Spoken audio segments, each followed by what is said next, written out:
Hello, everyone. This is CBSI presents Tales from Flipside. This is, I believe, number 4. So I'm Dino, aka King of Craigslist. Guys, introduce yourselves.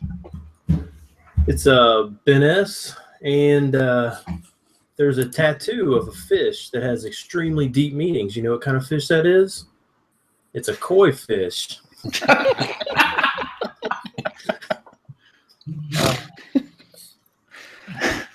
This is Jon Z, a lover of circus comics and all things obscure. Matt D here. There we go. Hi, my name is Scott, and I'm a comic addict. My name is Paul, and my life is an infomercial. You sell mops? No, just all the gray, the black and white shit, people tripping over themselves and opening cabinets and all their Tupperware falls out. That's my life. Or the bad side of the infomercial. Right. Or how about the one that they pour the coffee in a drink and then act like they spilled it? Guys spilling my the favorite outtake.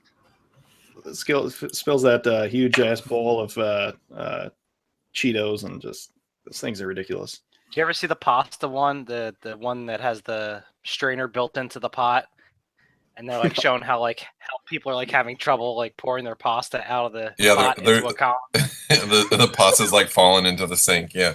It's like I didn't realize it was that hard. I mean, I did do that once though, but because I used the lid as a the pot lid as like my mac and cheese like strainer kind of thing. I said, "Fuck it, I'm not gonna use a strainer," and my pasta kind of went in the sink. But fuck it. See, I do that too, but I don't want to just because I don't want to clean the strainer. I'm in the same boat, man. It's all laziness. It's laziness over efficiency. Okay. Matt, What up? how were the Oscars last week? You chose the Oscars over us. I did. I was like, I forgot about him that night. But they were. I mean, it was interesting. The night ended pretty interesting. Them saying the wrong film title. That was pretty crazy. Overall, it's fine. It's. I guess some surprises, some non-surprises. I wasn't rooting for anyone in particular. I was kind of rooting against La La Land, just because I didn't love it. Yeah, I'd never heard of La La Land or the Moonlight or. I saw Moonlight. I thought Moonlight was good. I heard on the radio the envelopes that they open cost $200 each to make. Are you serious? And I just stopped at that. They're probably gold leafed, aren't they, Matt? You figure? Oh, I don't know. Probably. I mean, that's why they probably cost $200. Yeah. I don't know what goes into making them, but yeah, I was kind of. I don't know why La La Land was on there. I don't know if anyone saw it, but it was, it's barely a musical. Just because there's a lot of music in it, and there are music numbers, but there a lot of the music in it is kind of forgettable. Except their main song, and it's not really like any music that you want to go back and listen to, which I think makes a great musical. So like a new age Grease. Yeah, but without any of the charm. I mean, I guess that was the thing. The actors were charming. Yeah, it was. I guess it was fun to watch, but I didn't think it was anywhere near an Academy Award film. I think Hollywood just likes to, talk about themselves. It was something new. I think they tried to do something new, and a little something different from the rest of the films, and I think that's why it got kind of the limelight. Speaking of films and everything, we had a podcast oops last week because we didn't mention the death of Bill Paxton or Neil Fingleton, who was an actor on Game of Thrones. Oh, who did he play? One of the giants, I think. Yeah, I think he was the big tall giant. But I looked it up a little bit. I just wanted to mention it because we should have, because we consider ourselves kind of like the media-ish podcast. But Bill Paxton was 61, and they say that he died of a stroke after heart surgery. Right. And then Neil was only 36 and died of heart failure. That's because he was. It's like pro wrestling. He was like Andre the Giant. I mean, that's what happens when you get big. And some other actors and actresses have passed away since then. But you might know who, Matt. But I wanted to bring those up because I forgot to mention it last week, and it was on the outline. Yeah, no worries. Yeah, Bill Paxton. I mean, I remember him from Vertical Limit specifically. I don't know if you guys ever watched that. No, he was Aliens for me. That was my first Bill Paxton experience. Yeah, Aliens were Weird Science for me, man. Oh yeah, Weird Science. He was only one of 2 actors to be killed by an alien, a Terminator, and something else. A Predator? Predator? Yes. I think he was in the second Predator. Was it Danny Glover? Was he the other one? Yeah. I don't know. And they mentioned it on the other podcast, but I just wanted to bring it up because I felt there was a time back, I don't know, about a decade ago when he actually had like the highest grossing average of movies that he appeared in because he was in like Twister. I mean, Twister was huge, dude. He was always a supporting actor. He was in Titanic. He had a run of like 8 or 10 movies. They were comparing him. He was ahead of like Hanks and Cruise and all those guys just because he had little parts in some of the biggest movies of the decade. So he's the big shot Robert Horry of the film industry. Guy's got like 17 rings, never really did much. Was that on in one of our podcasts or somewhere else? I heard Johnny Depp is really hard up for money. Yeah, it's because he just got divorced. Yeah, dude, that's what happens. Oh, it was Amber Heard, I think. What is it? Yeah, they didn't have a prenup, is what the word was. Yeah, that's what happens, man. Man, if the rich folk can't handle a divorce, us common men better just stick it out. That's right. I was on the beach one time as a little kid, and there's this drunk guy there. It's like, "Hey, kid, you want some advice? Don't get married or don't have kids or something." I was like, "Oh, okay." My buddy has the best advice for that. He goes, "You got to stay single. Your pockets will jingle if you're single." Man, you were on a beach and got that advice. I was on a beach and got invited onto some old dude's ship or something to do who knows what. Oh man, just you and him? Was it the guy from What's some candy, little boy?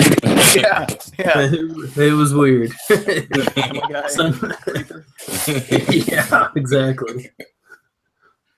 He taught me to be a man that night. Oh, got some ladies down below. Oh, there was no ladies on that ship. Oh God. I'm gonna show you my poop deck. Swab your poop deck. What was first up on our outline? I diverted us. It is Matt and our video game segment. So I know we talked about video games and said we're going to talk about video games, so it's finally happening. So, yay! Yeah. Last week at the very end of the podcast, I mentioned that modern game I played Firewatch. That was really good. I mentioned I really quick I blew through it, but it's a good story. It's not a game where you shoot or it's not a shooter. You can't die. It's kind of just a cool story that you get to walk through, and it's hard to describe, but I liked it. I got it on sale, so I figured why not. I think I was probably drinking. I was like, I'll give this a shot for a few bucks. What was it on? Firewatch. I played it on Xbox One, but I looked it up and it's on everything, PC and. So what do you do if you don't shoot? And you can't die. So what you are, you're they give the character's backstory, which is actually pretty cool. How he got to where he is, but the story itself, the game, is you are in a national park and you're one of the park ranger or park watch people who watches for fires, and so there's another person who's training you, who's talking to you on the radio and like sending you different places, and then the story kind of gets a little mysterious as far as there's something out in the woods that's trying to fuck with you, and cool scenery. The art's great. Yeah, the artwork looks great. I'm looking at pictures right now. Yeah, it's really nice. My only advice, if that description sells you on the game, but anyway, if that description sells you on the game, is if you play it, and one of the parts in the game is you pick up a disposable camera, and just use all the pictures in there, because just taking the scenery with it kind of thing, because they use it at the later in the game for something neat. That's cool. I thought it had like something to do with the plot itself, and I was like, oh shit, I don't want to use all my pictures, and then at the end of the game I had like 7 left or something. I was like, oh well, I guess I could have used them all. But it's cool, just a little story, cool story, immersive, kind of like Myst, but without the extreme level of puzzles, and it's pretty straightforward as far as, walk here and gameplay wise. Check this out, yeah. That's cool. Well, yeah. Myst was an awesome game. I haven't played any, I really want to get a PS4, but I haven't been able to pony up for one, because I really only want to play 2 games, basically Uncharted, and then when the next Last of Us comes out. That was me. I just got that. I got PS4. I'm waiting for Last of Us. I really want to play this new Horizon Zero Dawn game. Oh yeah, that was good. Pretty cool. It looks interesting to me. I mean, I'm playing that new Call of Duty, the Infinite Warfare. Yep, I got that too. Pretty cool. I like the when you could fight outside in space. See, yeah. I kind of wish Call of Duty would go back to the older wars. Yeah, World War II. Yeah, because when they went back to those older wars, there's something about that was the appeal of those games for me, is that you feel like you're back in that, in that time period. It kind of immerses you into it. And who doesn't the more like killing Nazis, right? The more techie they get, it just kind of blends in with every other sci-fi game. Yeah. Games. Yeah, I played Modern Warfare 2, Modern Warfare 1. I did play some of the older style games too. I did like the more modern games, but I mean, I was pretty. I guess I'll say I was competitively playing back in the day when I had no life. So I mean, Dino was on the circuit.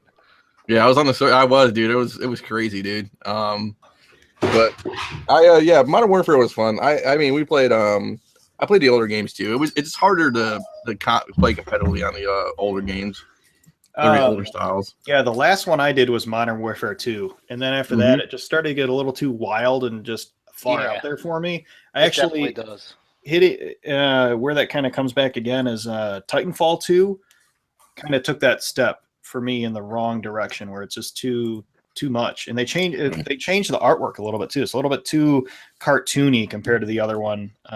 So my brother lives in Seattle, so we don't really talk that much, but we when we can, we get on Xbox and play, and we just couldn't get into Titanfall 2. We couldn't get into whatever we tried the newest Modern Warfare or Call of Duty rather, and we just couldn't do it. So it's not for everybody.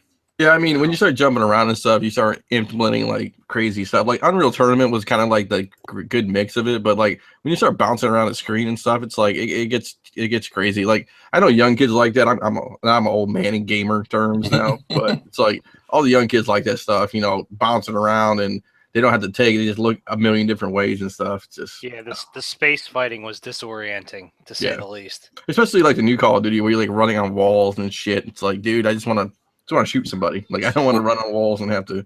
I mean, that's why I like Uncharted, is because you're playing a movie. It feels like you're playing a movie, and you're kind of just. It's a pretty seamless game. But I actually enjoy the multiplayer, and I like the settings that they create. I can't do space games anymore just because it all blends, like we talked about. I mean, we could thank Halo for that. And when Halo found success, everyone wanted to come up with their version. Yeah, I mean, Uncharted is a great game. I mean, I played all 3 or all 4 now, but I thought it was a great game. I mean, the story play, the puzzles were intense. If you put it on harder settings, it actually was hard. I mean, there's some. I mean, it's relentless, almost like Last of Us was relentless if you put on extra hard. Yeah. Yeah, but the Naughty Dog title, Last of Us and Uncharted, those are been my favorite games to play. The Banjo-Kazooie. Oh yeah. Well, that's a little old. That harkens back a little further, but they need to remake that game. Yeah. You guys think Last of Us has potential for movie stuff one day, or any sort of speculation for? I know they did comics. I thought. I do. Yeah, they did comics. They did comics. I think it does. It's a great story. I mean, The story writes itself. It'll be a better version of Walking Dead. You know, it'll be like the actual Walking Dead movie. You know what I'm saying? Style. It'll be good, I think. You know. So, Matty, you have a problem with Walking Dead? Do you know? No, I'm just saying. Like, you can't put Walking Dead in a movie. No, you couldn't. Last of Us would work best as a TV show. I think it would work really well because I think it's going to have a hard time cramming it all in there. Yeah, and when you theatrically, it's hard to stand out from all the other disaster movies. And lately, a lot of those disaster movies haven't been doing too hot.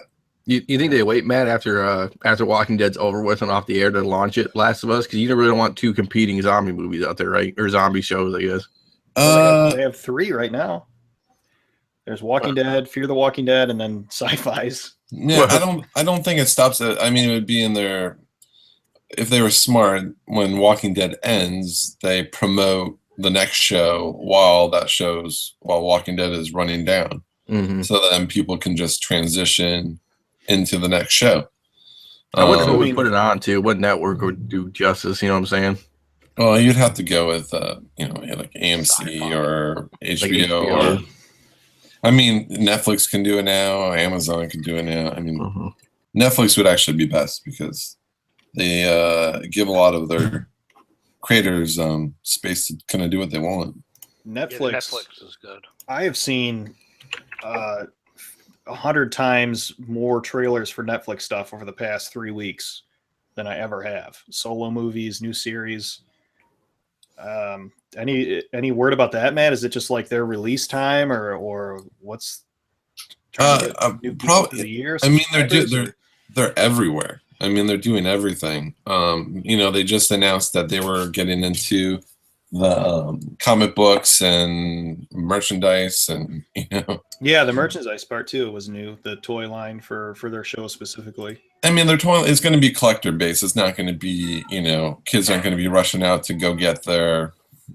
I can't think of what, like a Fuller House action figure. I did see like Stranger Things has a pop line and stuff like that. Sure. It's just smart. They're just going to control their licenses internally. Who doesn't have a pop line though? Exactly. Yeah. Z. What system do you prefer to play games on, Matt? I mean, you said you just got a PlayStation 4. No, I don't. I don't have one. I want one. Oh, sorry. I played them all. Like I was always a big Nintendo guy. But I had like an Xbox. I had a PlayStation. I literally bought every system that would ever come out. I really enjoyed playing on the 64 and the GameCube. But it's mostly because of the games that came out during those times. Yeah, I mean, whatever the latest and greatest thing is what I usually like to play on. And, PlayStation 4 is fine. Like, I think they just changed capacity issues, and, there wasn't anything groundbreaking with that. Yeah, and then I heard I guess they're gonna support later on like a hard drive, because I mean the big thing nowadays is people downloading games not even going to the store anymore. So sure, I heard you can put external hard drives in them, and then you can get more space, because you throw 4 games on it, like eats up the hard drive. So right. Yeah, I don't know. I mean, I'll play whatever whatever the greatest thing is.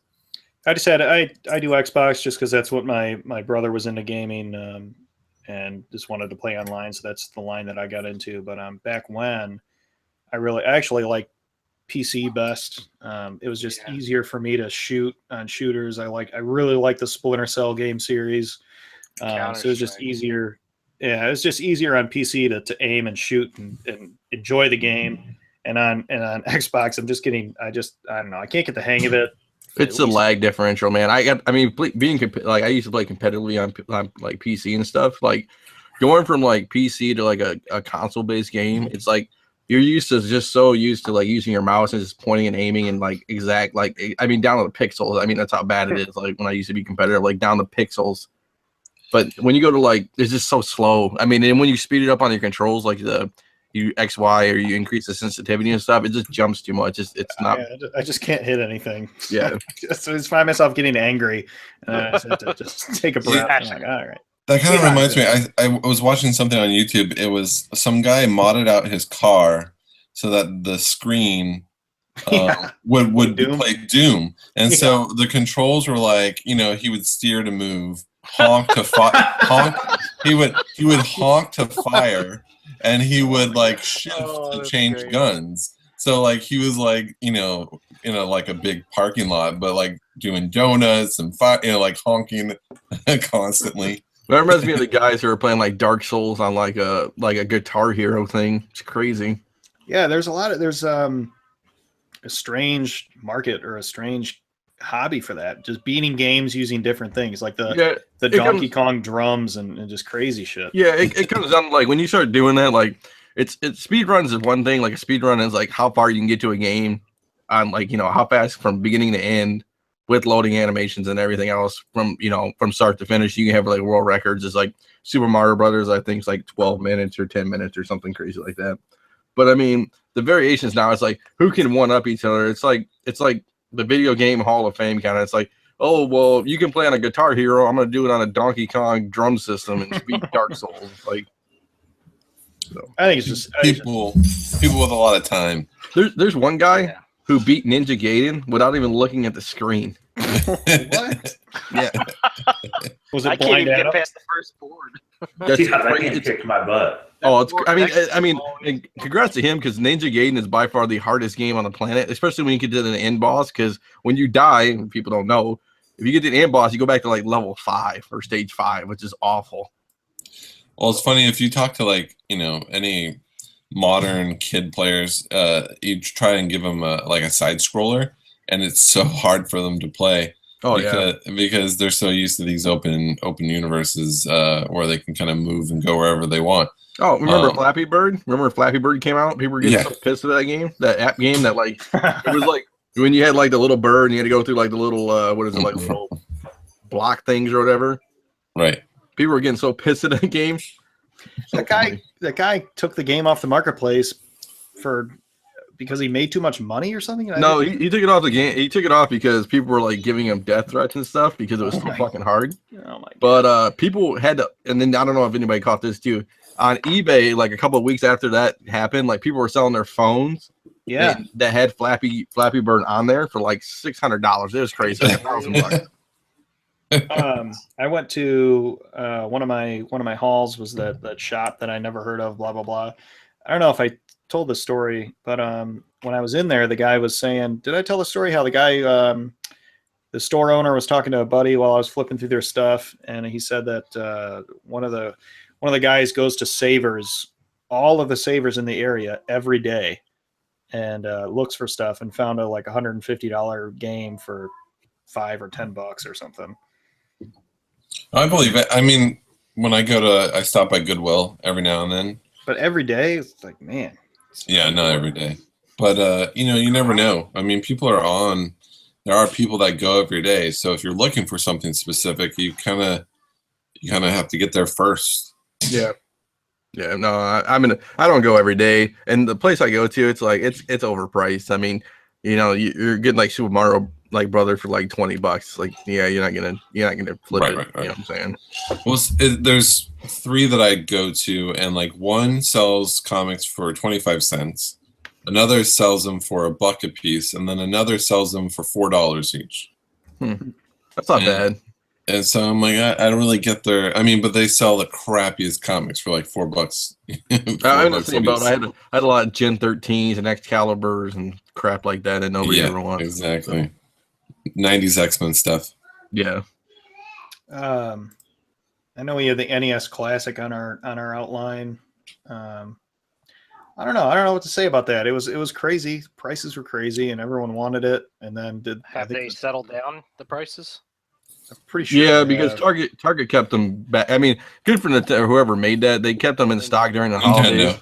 Nintendo. Okay, so Nintendo made that. Good on them because they, the big thing was in the very beginning. It's like it was almost like a variant book.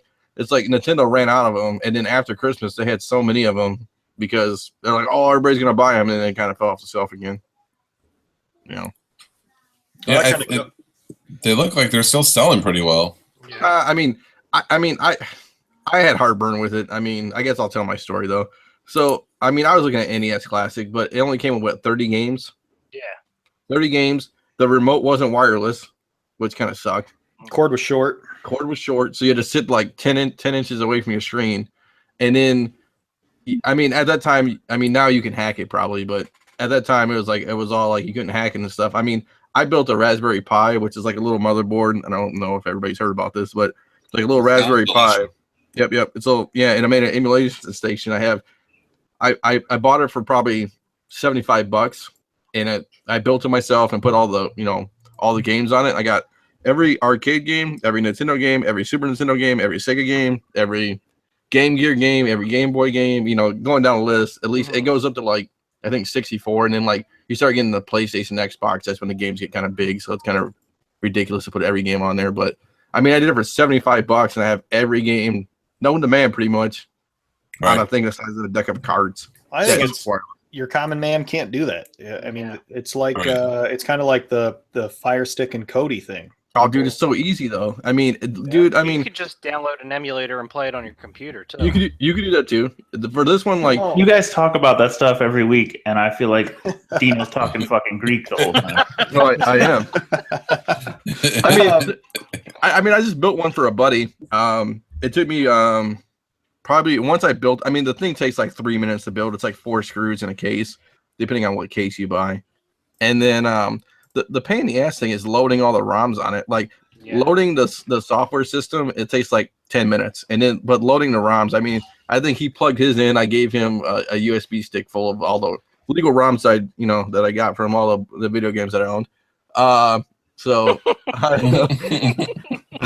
I legal disclaimer. Yeah. So I gave him that. It took him like I think a day, like maybe it was like 15 hours to put it all on there. But I mean, that's just literally just plugging it in and just forgetting about it for like a night kind of thing. Well, that Raspberry is what, like USB 2.0? I think the 3s are 3.0, and it has Wi-Fi built in with Bluetooth. If you get like the 2s or the 1s or the 0s, it's like I think 1s and 0s don't have Bluetooth. So yeah, that classic edition is still selling for $150 to $170. Wow, seriously? Retail price is what, still 60? Yeah. Although there's one guy who modded it out and put over 500 games on it. Yeah, I mean you could do that, but I mean, I think it's easy for me because I mean, the Retro Pi, like it's awesome. I can play any game on it. I have any emulator on it. I can add emulators on it. I mean, Can you plug any controller into it? Is there a way to like? No. As long as it's USB, obviously. You gotta have a USB connector. So I use my PlayStation 3 controller, and then I use mine always plugged in. When you start doing it wirelessly, kind of, the battery takes up so much. So like the game, it's only like 3 hours. You probably get on a controller, but you could use. Let me check the connection. You could use Xbox ones. You could use Xbox ones. You could get there's USB aftermarket USB Super Nintendo ones. There's Nintendo ones. There's all the aftermarket games that have aftermarket controllers that have USB contact string thing. It has all those. The next question is, can you make us one? Yeah. Oh, dude, I'll do it for anybody. I would love that. Yeah, dude. I mean, I'll tell you what to buy off the air. I'll send you the links, and then just ship it to my house, like Amazon, and I'll hook people up. I mean, that's pretty cool. I just want to play Earthbound. I haven't played it since. I haven't loaded it up. I don't even know. I might even have it. I gotta check. Now I have a question for the classic. Can you put cartridges in the game? Nope. The system? Nope. It's already preloaded. Yeah, it's not. It's a waste of money then. That feels like a failure on their part. Well, and that's my thing. Like, if you're gonna, I mean, for me, being a computer techie guy that I am, like, if I was gonna build a NES Classic or just Nintendo in general, why wouldn't you put your Nintendo, your Super Nintendo, your GameCube, and Game Boy all on one little classic and just call it a Nintendo Classic? And put NES on it. You want to know why? I know, because they're gonna. They could sell you 4 consoles. I know, right? I know. But because what sucks is I have a Sega Genesis that's like this NES Classic that I got like 2 years ago. That has like 60 games. It has built-in games, and then it has a slot for the for cartridges, so you can put other games into it. Yeah, that's cool. I mean, at least that's innovation.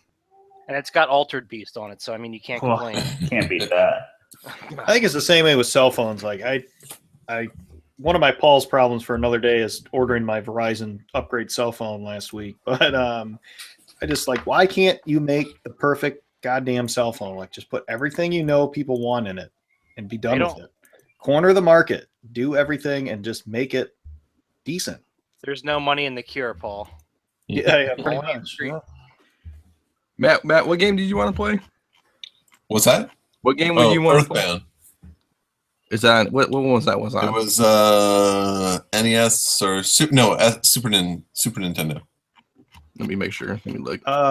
We brought up Cody and Fire Stick. I don't know how true this is. Someone told me that they're gonna start cracking down on eBay sales of the Fire Stick with Cody on it.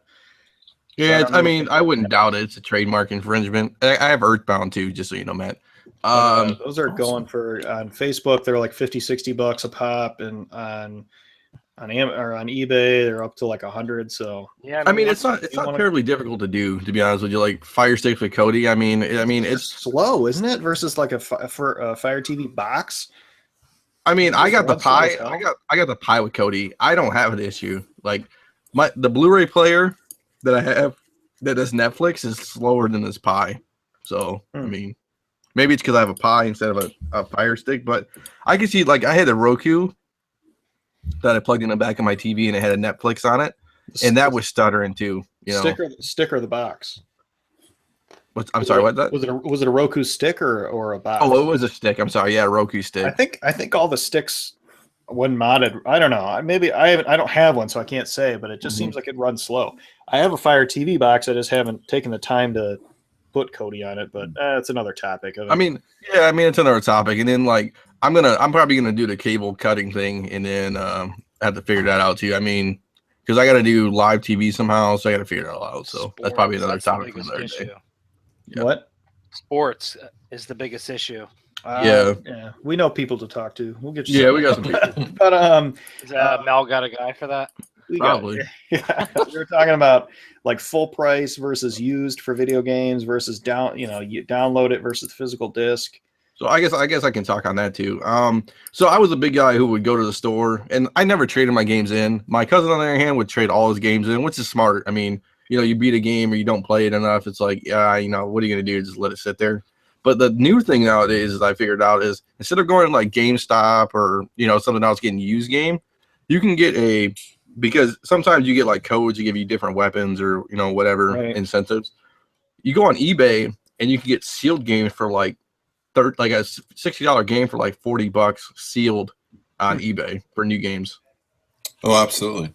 That's 10 times easier. Like I bought Call of Duty sealed for like $35 or $40, and they wanted like $80 on the PlayStation store. They wanted like $60 or $70 on like GameStop or other places. Yeah, digital prices seem to take a long time to catch up to physical prices, even used at what? I think you're paying for the convenience.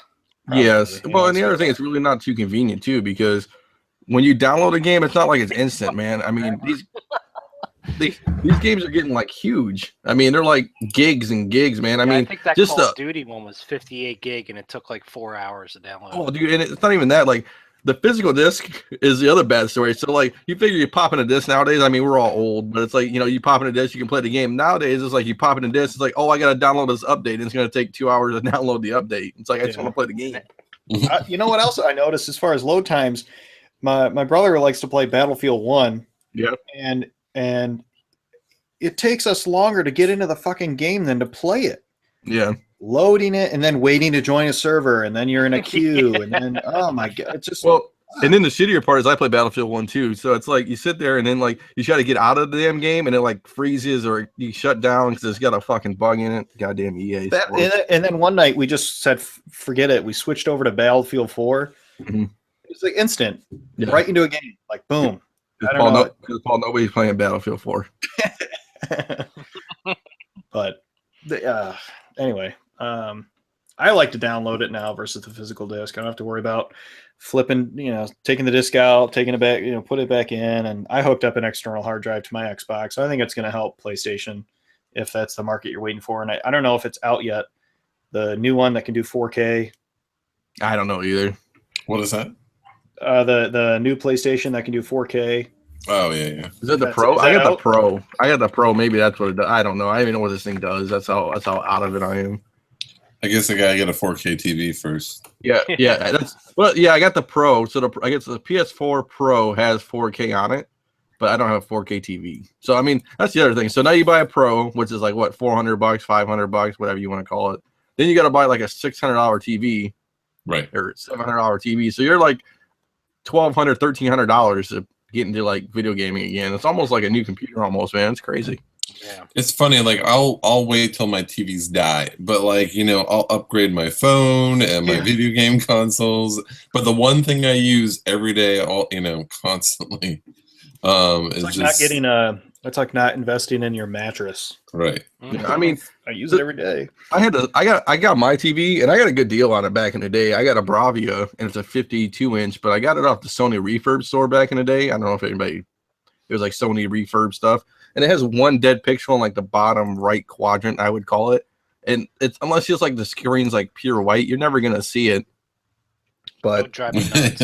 But no. I mean, I can't see it, dude. I literally, it's one pixel. I literally can't see it. But once I see it and know where it is, that would drive me nuts. That's what I thought too. And I was like, fuck, when I bought this thing. But I mean, I got mine for when I think this was going for like $2,500, and I got it for like $1,200 on a refurb Sony store. You can't beat that. Yeah, I mean, I was like, it'll work. So Amazon Warehouse is a good place to get used stuff that's not really used. Like sometimes people open the box and that's it. Yeah. But funny, you made me look up my order for my TV that I still have next to me that I use upstairs. It's a LG 42-inch LG 1080p blah blah blah I bought it in 2011 for $605 for 42-inch. I mean, TVs are as bad as iPods nowadays. Like, remember iPods? Like the old Pat Oswalt joke. Like, remember when iPods first came out? They're like, man, it can. I mean, how many songs can this thing hold? It's like, as many songs as you ever wanted. And it's like, oh, this is awesome. And like, you can carry it around and listen to your headphones and have instant access. So like, how much would this cost? Like $1 million? Like, fuck, they just give them away to people. Here's an iPod for your birthday, kid. Shut up. Like, well, I mean, all we have are CDs. Like, that's the most you could put on. What was that, 70 minutes, 74 minutes? It was like, if you can get it down to like 19 songs or 18 songs, you were doing good. Yeah. But I mean, just making tapes, having to like do math and shit. Oh, dude. Oh, I remember ripping CDs, man. And you're like, you had like one more, like, I'm gonna put one more song, and you couldn't fit it on there. You're like, fuck. And you screwed it up. Yeah. And that, or you write it and realize you did it wrong. So you just chuck the disc. It becomes a coaster at your house. Yep. So many coasters. Build a wind chime from Waterworld. Yeah. I don't know what they're going to do with 3D gaming, but I think it's one of those things right now where it's just too new. They haven't worked out the bugs. It doesn't. I think 3D is kind of dying out. I mean, TV sales aren't really doing that well. Well, I mean, I think like you mean the like Oculus Rift and stuff like that. Okay. They stopped making 3D TVs.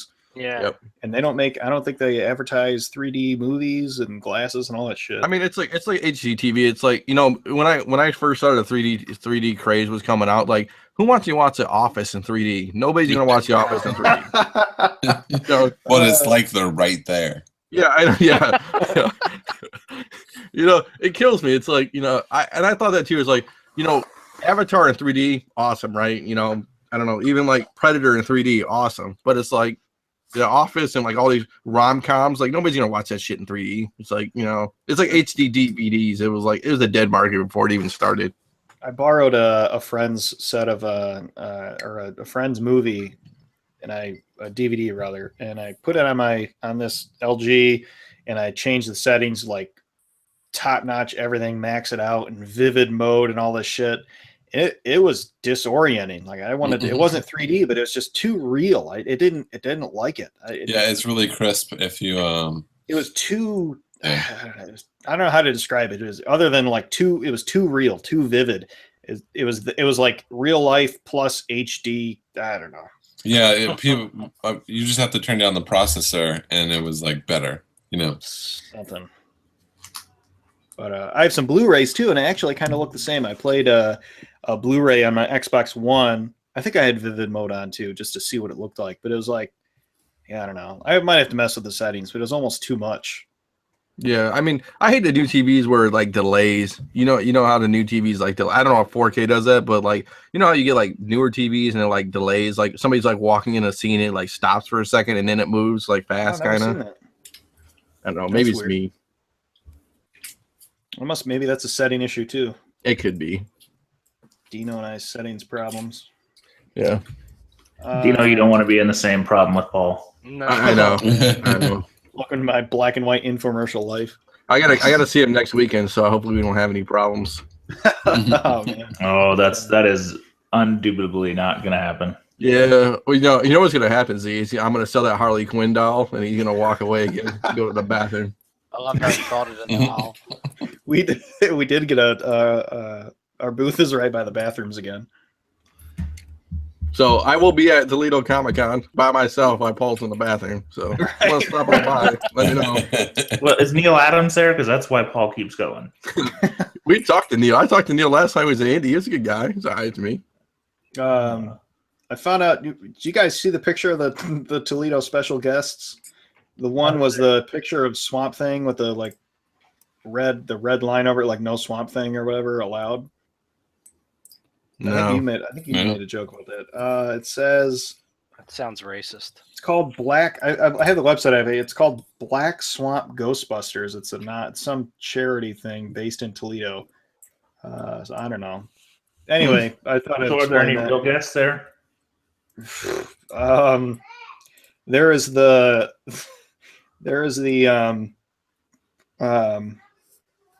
fitness exercise guru who was the model for Batman vs Superman, Batman suit. Ooh. I mean, Jon Z is gonna win. He has Dean Cain. I mean, God. Yeah. Dean Cain. Mine's a first year con, and it's a packed guest list. There's Tug, the superhero dog. What about the dude from Power Rangers, the Green Ranger? Is he coming to Toledo? If you don't got the Green Ranger, you got nothing. I think that's a famous quote. The only guy who looks similar to last year's lineup is Eugene Clark, who was the one of the main zombies from Land of the Dead.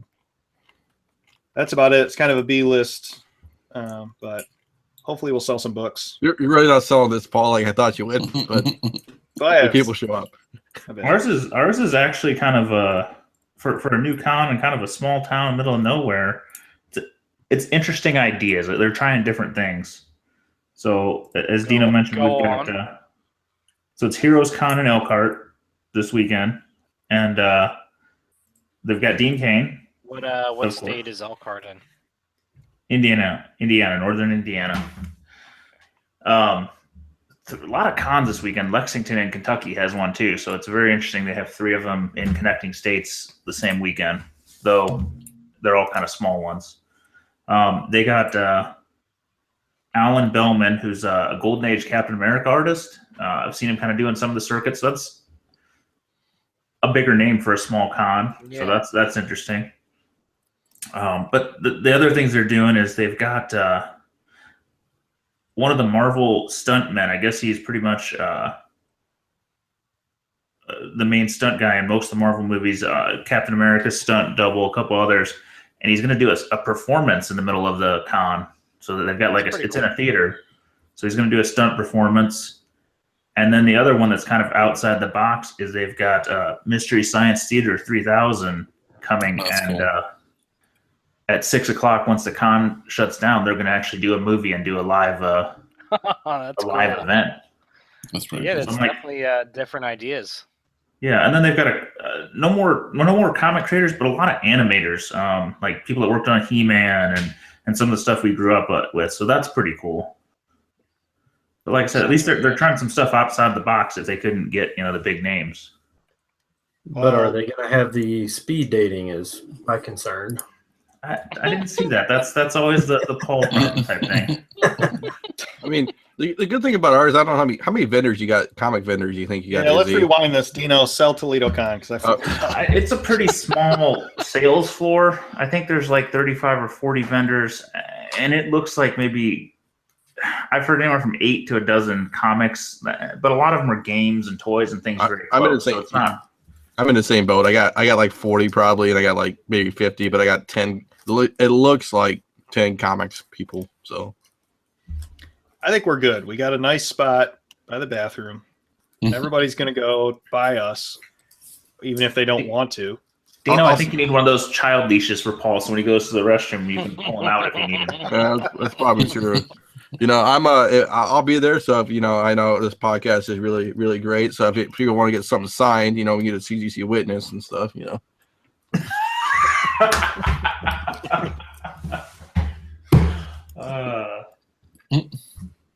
Dog print on your comic from Tug. Yeah. So I feel like mine wins over your guys', at least for guests. So we'll have to see who makes more money. No. So just so this everybody knows, Saturday I'll be at Toledo and Sunday I'll go to Elkhart, and it'll be a good day for me. You can also meet other Z in Elkhart. My brother's going to be coming and selling some books. So for all of you that hear his name once in a while, that's him. Yeah, Mike's a good guy. I met him last year. He'll be in IndieCon too with us, so it'll be fun. Nice. And we should start talking about that, because I think that's one of the best cons in the Midwest. It's a week after C2E2, but I tell you what, I think it's a better buying con than some of the other ones. I think it's underrated. They have a lot of guests coming this year.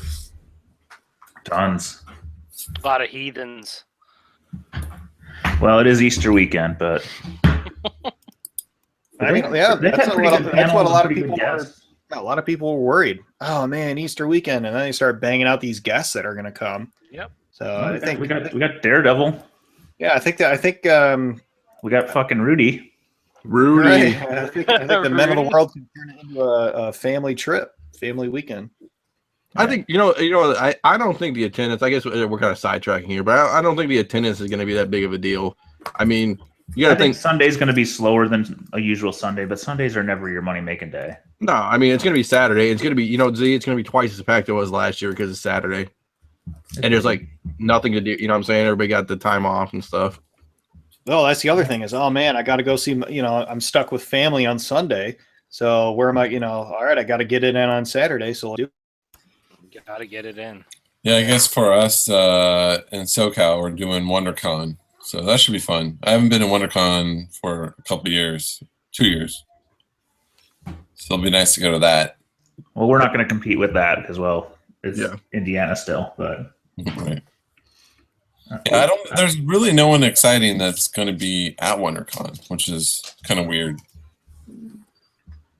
I know Harden's going to be there, but he's not like a massive name. I mean, you could have Arvell Jones and Jason Moore. I mean, if you really want, right? Talk to him when I'm there next week.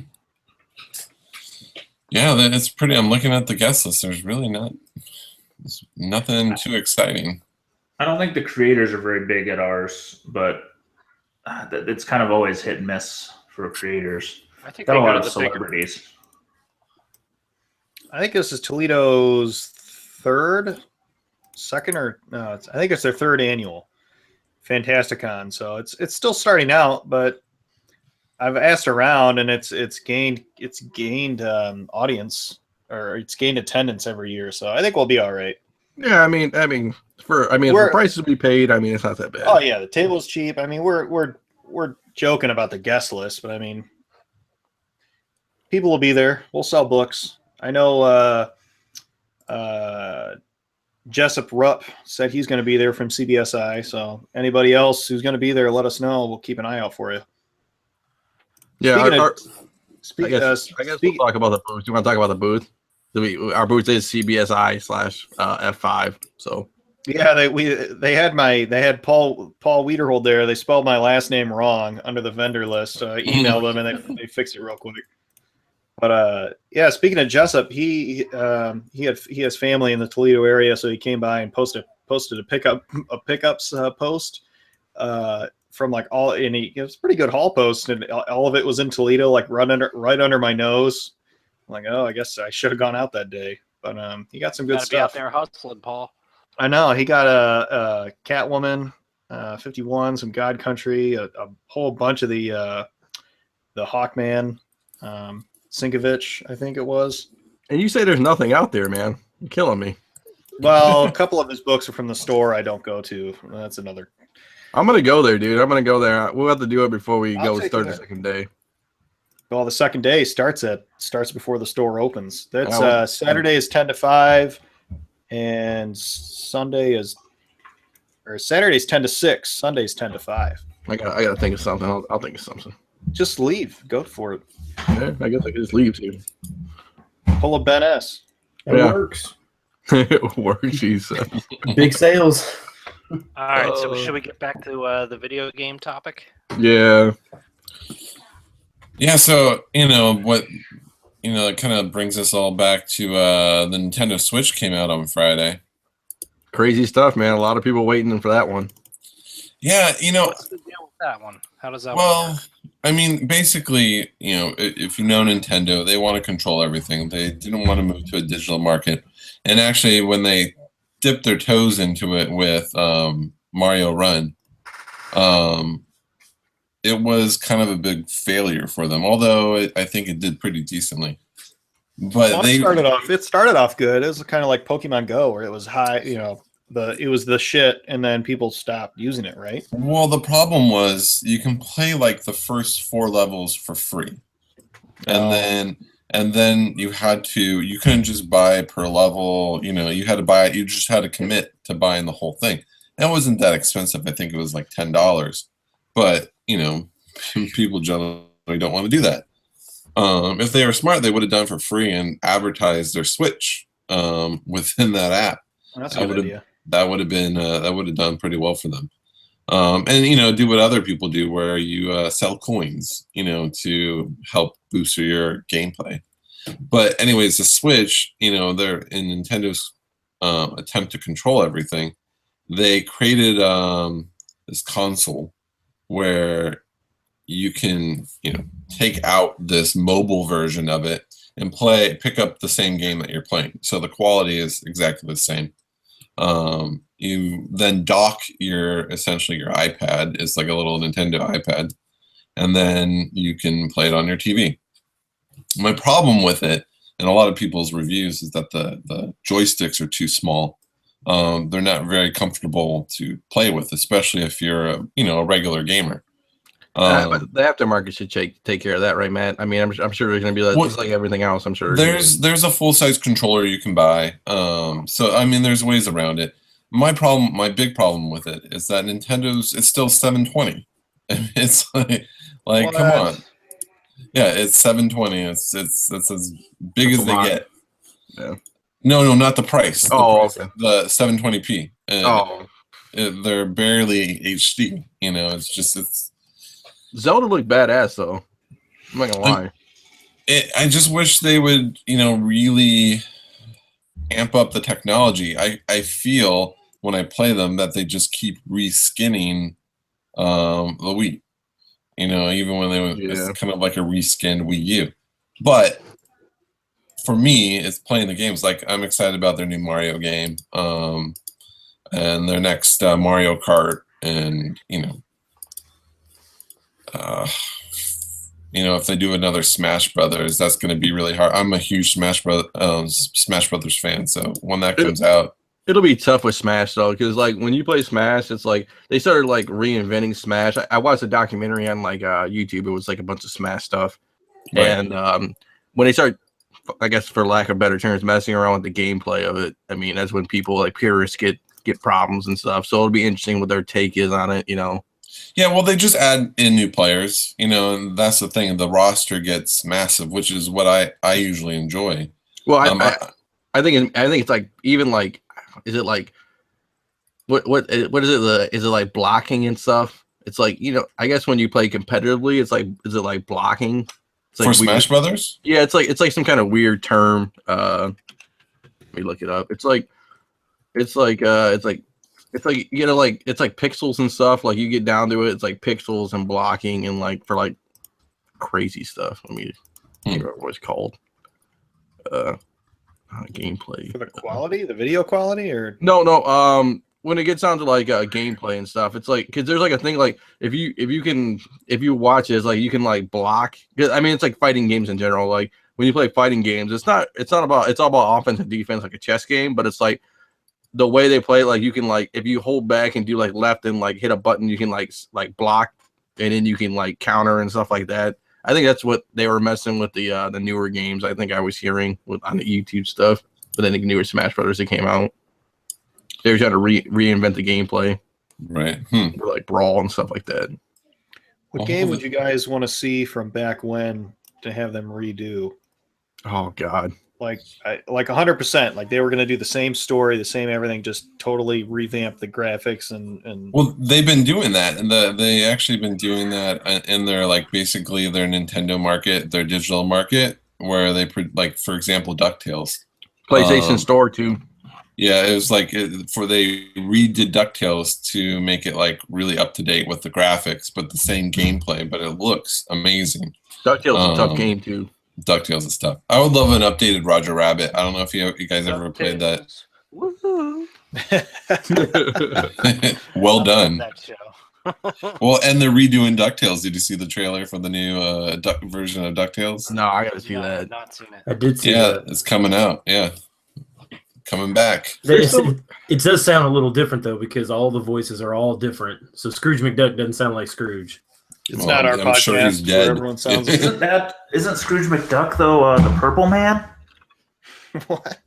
It's the guy that voiced the Purple Man, I think. Is it really? Doctor Who. Really? Doctor Who. Yeah, I think so. Alan Young, the actor for Doctor Who played. Oh no! Man. See, I think Alan Young did the original DuckTales, but David Tennant did take it over. Yeah, he's doing the new one. Yeah, They ported a lot of games from Xbox 360 to Xbox One as well as their old game marketplace, or I can't remember what they call it. Yeah, they're pretty much all backwards compatible.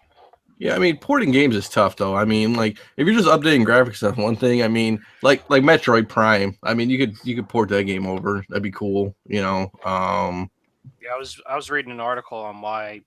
I think when they went to the PS3, why they were getting rid of the backwards compatibility, and they said that they would have to put like a bunch of extra chips on there just to be able to play that. Yeah. I mean, it's just. I mean, I had a PS1 where it was backwards compatible and it was awesome. But like, yeah, putting chips on it's just labor intensive, man. You know, and you start screwing, you know, a motherboard. I mean, I work in the industry like that, so I mean, like when you start putting extra chips on it, things fail, and then you know, well, increases. I will say my complaint about the modern systems is I've got kids and we got an Xbox because they love Minecraft, but they don't make many multiplayer kid-friendly games. It boggles my mind. I don't know if it's just Xbox or it's all of them. I feel like it's Nintendo's market. That is Nintendo's maybe, market. but I mean, you know, they don't cross games like they used to. Like I truly struggle. We tried to buy games for Christmas, and we're like, they're either not multiplayer unless you go Xbox Live. But you're like, yeah, kids, I don't really want them on Xbox Live yet. No. You don't want them tell them how they're having sex with your guys' mom. I mean, yeah, exactly.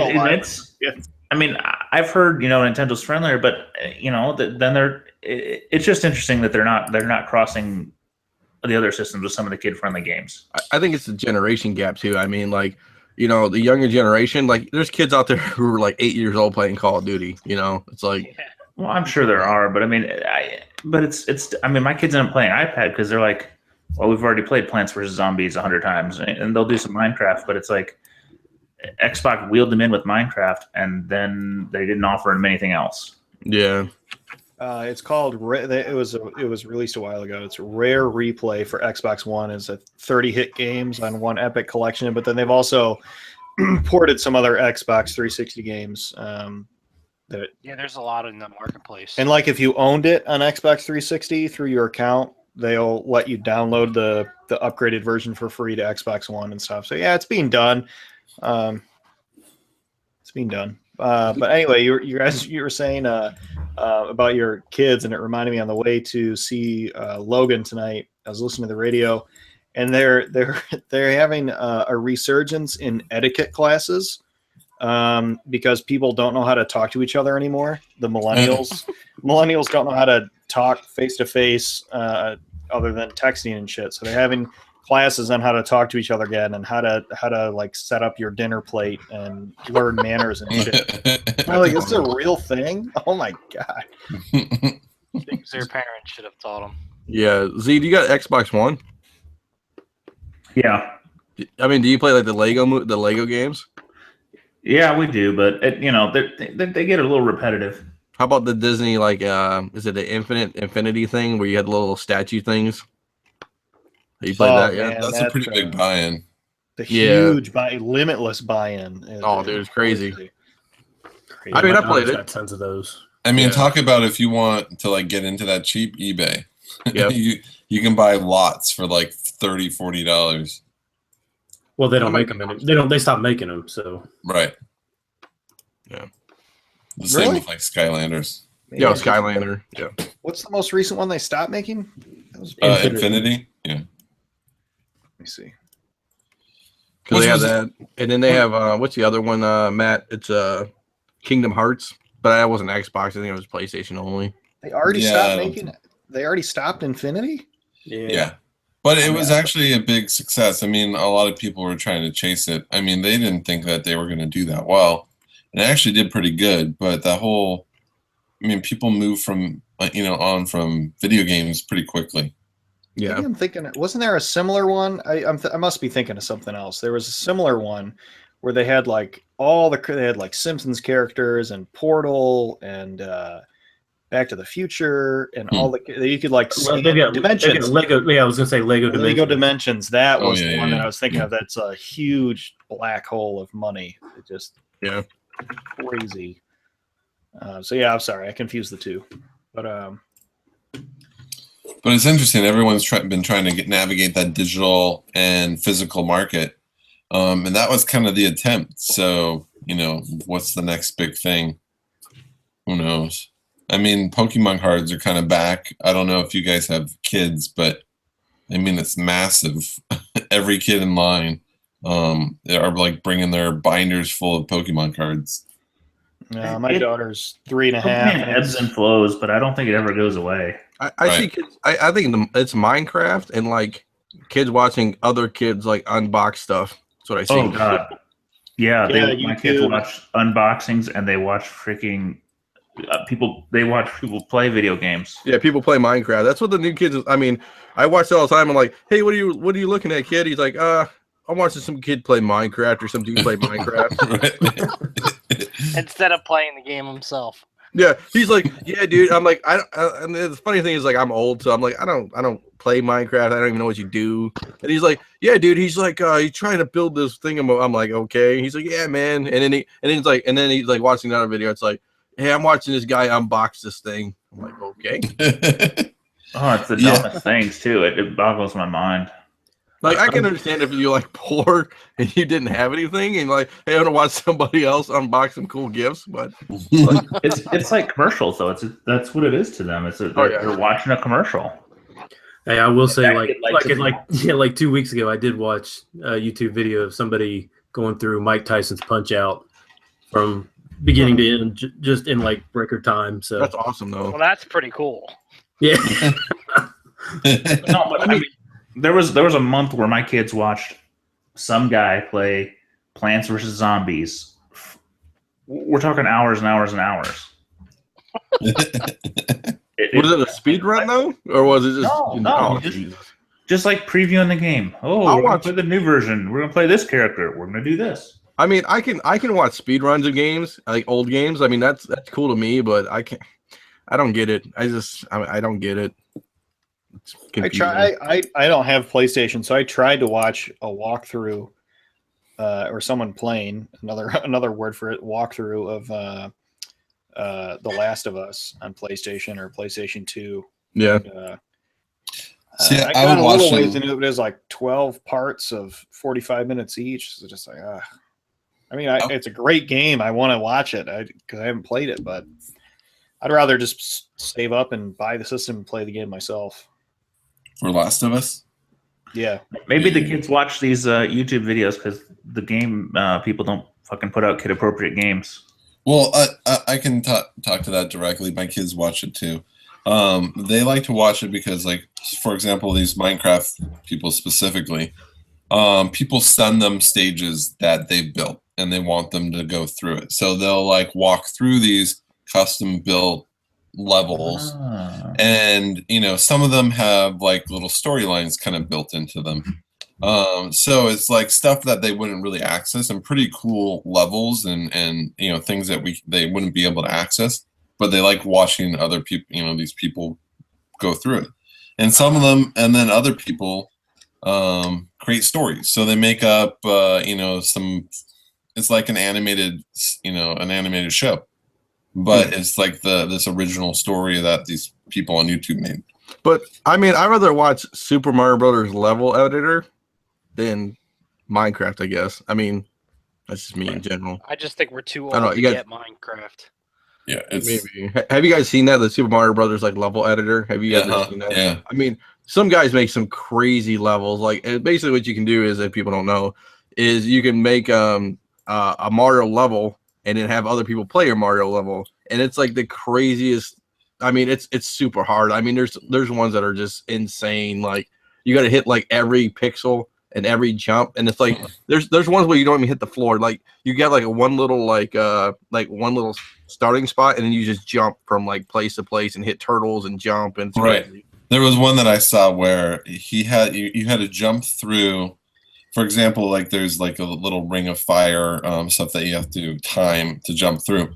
But in order to jump through, you had to jump onto a piranha plant, shrink, and then jump through the fire, and then get a mushroom that's falling from the sky. So you can like there's all these weird things that you had to that didn't exist in the original Mario levels. Yeah, I like the one. Did you see the one where it was crazy, where somebody jumped into like a tunnel, and then it grabbed a mushroom, but turned you into like one of those like jumpy things, like you could you had like a million other jumpy ones, so you didn't know where the hell you were at. Oh no, I didn't see that. Oh yeah, that's crazy, man. Jeez. What was this Super Mario level editor? Yeah, it's Super Mario Brothers level editor. You can look it up on, I think, videos, like there's a bunch of video Mario Maker. Was it on the DS or? I know you're gonna ask me that question. I didn't have it, so I just saw a bunch of videos on it. I think it was on the DS, maybe. But I've seen people like port it over and put it on their computer and do speed runs of that too. So being computer assisted, maybe, I think too. So yeah, it looks like a lot of people just. I mean, I remember it coming out on the DS, but yeah, people just dragged it to their PC. Yeah. Which makes sense. You could do more customizations there. Yeah. I mean, and then the speed runs in general was just crazy. I mean, I saw Video Game Donkey's a good YouTube person. If you like video game stuff, he makes fun of video games, and it's kind of funny. But he had one about Super Mario Brothers level editor, and it was just crazy. He's like, I'm pretty good at Super Mario Brothers, which he really is. I mean, he's not no slouch about it.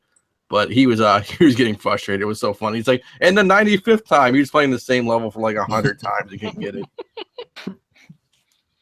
So specifically, it's called Super Mario Maker. Yeah, and it's on Wii U and the 3DS. That's what it is. Yeah. All right. That's what it was. Now it'd be cool if you could kind of like create these levels, and I don't know if you can do it across games. Like if you could do a version in Super Mario 2 or Super Mario 3 where you can get like the raccoon outfit and the. That was my favorite. I think it's only. Good. I want to say it's only one. Maybe I don't know. Yeah, just the classic one. I think. Yeah. So.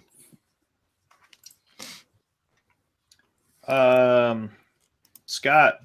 Yes. New York Toy Fair was February 18th through 21st. Did you see anything come out of that you liked? I sent a bunch of links to Matt. I wanted to talk about it last week, but we ran out of time.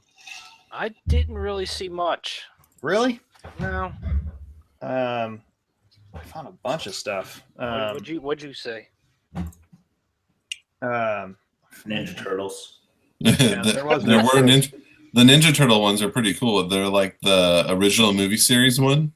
Yeah, for why am I blanking on that toy line? Mezco? Oh, the Mini Mates. Oh, okay. Those Mini Mates are cool. Somebody was asking today at the comic store about Mini Mates. I had no idea what they were talking about. They're like, do the Mini Mates hook up with Lego? And I was like, I looked at this person. I didn't know what it was like speaking Greek, dude. Like Z said, like, I was like, what the hell is this? Like little kids like, Dad, are we going to get the Mini Mates? I'm like, I have no idea what you're talking about. Mini Mates to me are like action figures of the minifigures. Like you can take their arms off and mix them together and change their, some of their pieces. I stumbled on them like 4 years ago, and we don't have a ton, but the kids, every time they get a new one, they play with it forever. There was a, I'll try and blow through it but there was a Batman vs Superman Dawn of Justice Batmobile for $250 that was like a RC one that had like smoke come out of the tailpipe, and it has a little camera that you can see. You can see what Batman the figure sees, and like his head turns and his hand turns the wheels, and it's really, it has everything. When I was going through that list that you sent me, what I was actually really impressed with it's called Revoltech or Revoltech. I don't know how you say it, but they have a Spider-Gwen that is like, completely posable. And I mean, she has like a little cell phone. I mean, she looks fantastic. Then I was looking at their old stuff. I mean, their Wolverine was really cool. They have an awesome Venom. I mean, I don't know. They're really articulated. Yeah, I don't know how I missed some of this stuff. It's what line is that? It's called Revoltech. And I was surprised that Spider-Gwen made a story. I went to my local comic shop, and there was a Spider-Gwen hoodie on the back of the chair, and there's a girl that works in there. I was like, "Oh, I like your hoodie. It's really cute." And there was a guy there. He's like, "Actually, it's mine." and I laughed, and he was like, "No, seriously." I'm like, well, I guess. I said okay, and I guess it's still cute. And then a week later, out in public, I saw another guy wearing a Spider-Gwen hoodie. I mean, that's totally fine, but I don't. It's how you get the ladies to talk to you. I guess so. It's cheaper than a puppy. Hey, there's nothing wrong. There's nothing wrong with it. If you like wearing Spider-Gwen hoodies, that's fun. Let's not say puppy. Mine has been quiet for an hour. There's DC Bombshell toys are coming out. A lot of Batman stuff. Any DC superhero girls? I don't know if that's on my list. I don't remember. Well, they had Wonder Woman, the doll line for. Well, they had the statue, but the Mattel kind of like Barbie-esque doll line. There's a Teddy Ruxpin is coming back for some reason. Yeah, they're bringing all those guys back. There was a foot. Wasn't that the cassette there? Yeah. Yeah. There's a foot, 12-inch tall dancing baby Groot. There's the 40th anniversary of Star Wars is coming up, so they're re-releasing like classic figures, which is pretty cool. Yes, I did see that. That was pretty cool. In the Black series, right? Yeah, the Black series. They have a display that comes with Vader. Some cool Transformer toys. Black series is really cool. SH capital S period H period Figure Arts is releasing a shredder that looks pretty sweet. But I did see, I guess one of the bigger talking points, or one of the big things that I tried to star was I think it was Mini Mates, but they're moving away from blind bags, which is, I don't know if your kids like to watch blind bag openings or whatever, but they're moving away from that for their I'm pretty sure it's a Mini Mates, which is cool because that just, I don't know, it seems like a cash grab. Oh, it is. It's so frustrating. Well, everyone's been doing it, so it's. I mean, you walk down some of those aisles. There's like one aisle. It's like whatever the Shopkin aisle is. I mean, everything is blind bags. My kids are buying freaking boy version of Shopkins. Freaking, it's grocery gangs. It's like It's like Shopkins meets Garbage Pail Kids. And Yeah. I spent easily $100 on this nonsense. And you have 12 of the same figure because they're blind bags. Oh God, So frustrating. I guess I don't know what other big news I guess came out of New York Toy Fair. I'm sure there was a lot, but Minimates is releasing a new style where they're in a set pose. So the previous Minimates you could move arms, move legs, swap heads, and all that stuff, like Z said. But they're doing a new line where they're stuck in a certain pose and they basically just have articulated heads, and that's about it. But they're doing some pretty cool lines. They didn't look bad. That feels dumb, doesn't it? Well, the lines look pretty cool. I think it's more of a display versus a toy to play with, maybe. Can't move props around at all. Yeah, they well, I know, but that's not your bread and butter, is it? But they should. I don't know. Maybe they're going for the adult market and forget the kids, because I mean the kids like to play with the dang things. Yeah, they did. They showed a real quick list: Watchmen, Groundhog Day, Alf, Beetlejuice. They're definitely not going. Back to the Future, and Iron Giant, just to name a few. But so no more blind bags from some companies, and then a new type of Minimate. Iron Giant would be pretty cool.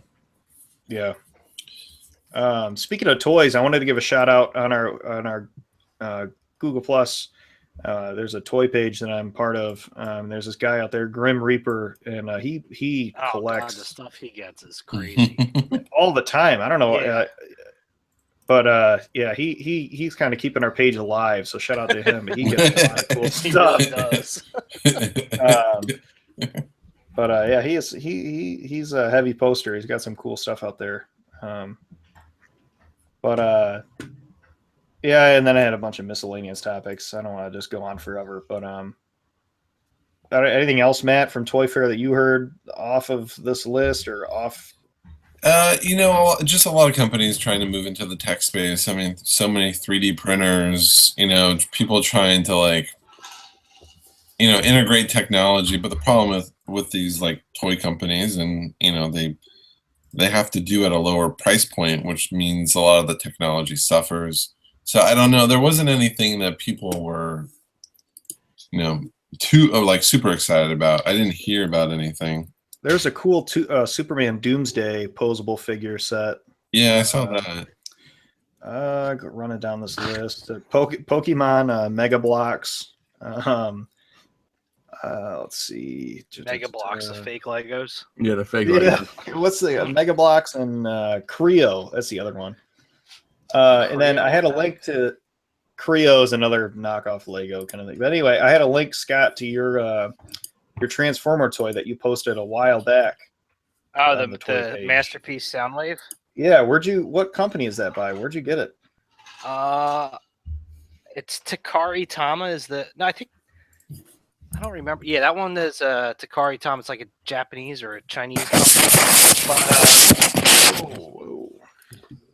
But I got it from Big Bad Toys. Everybody all right? Yeah, we're alive. I got it from Big Bad Toys. Sweet. I'm gonna have to check my store too next time for you, Scott. There's got some. Matt, you're killing us with your sandpaper factory. Sorry. It's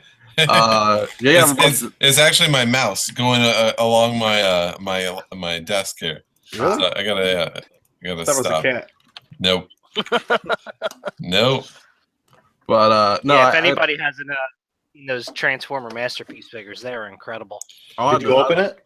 Because I look at action figures, but I mean I don't know, man. I'm not into it. I don't know. No, I did not open it. I'm too afraid to. When I was a kid, the toy I was most jealous about was the Soundwave that could actually play cassettes. Yeah, I remember that. And I had just the regular Soundwave where the bird that the cassette that turns into a bird.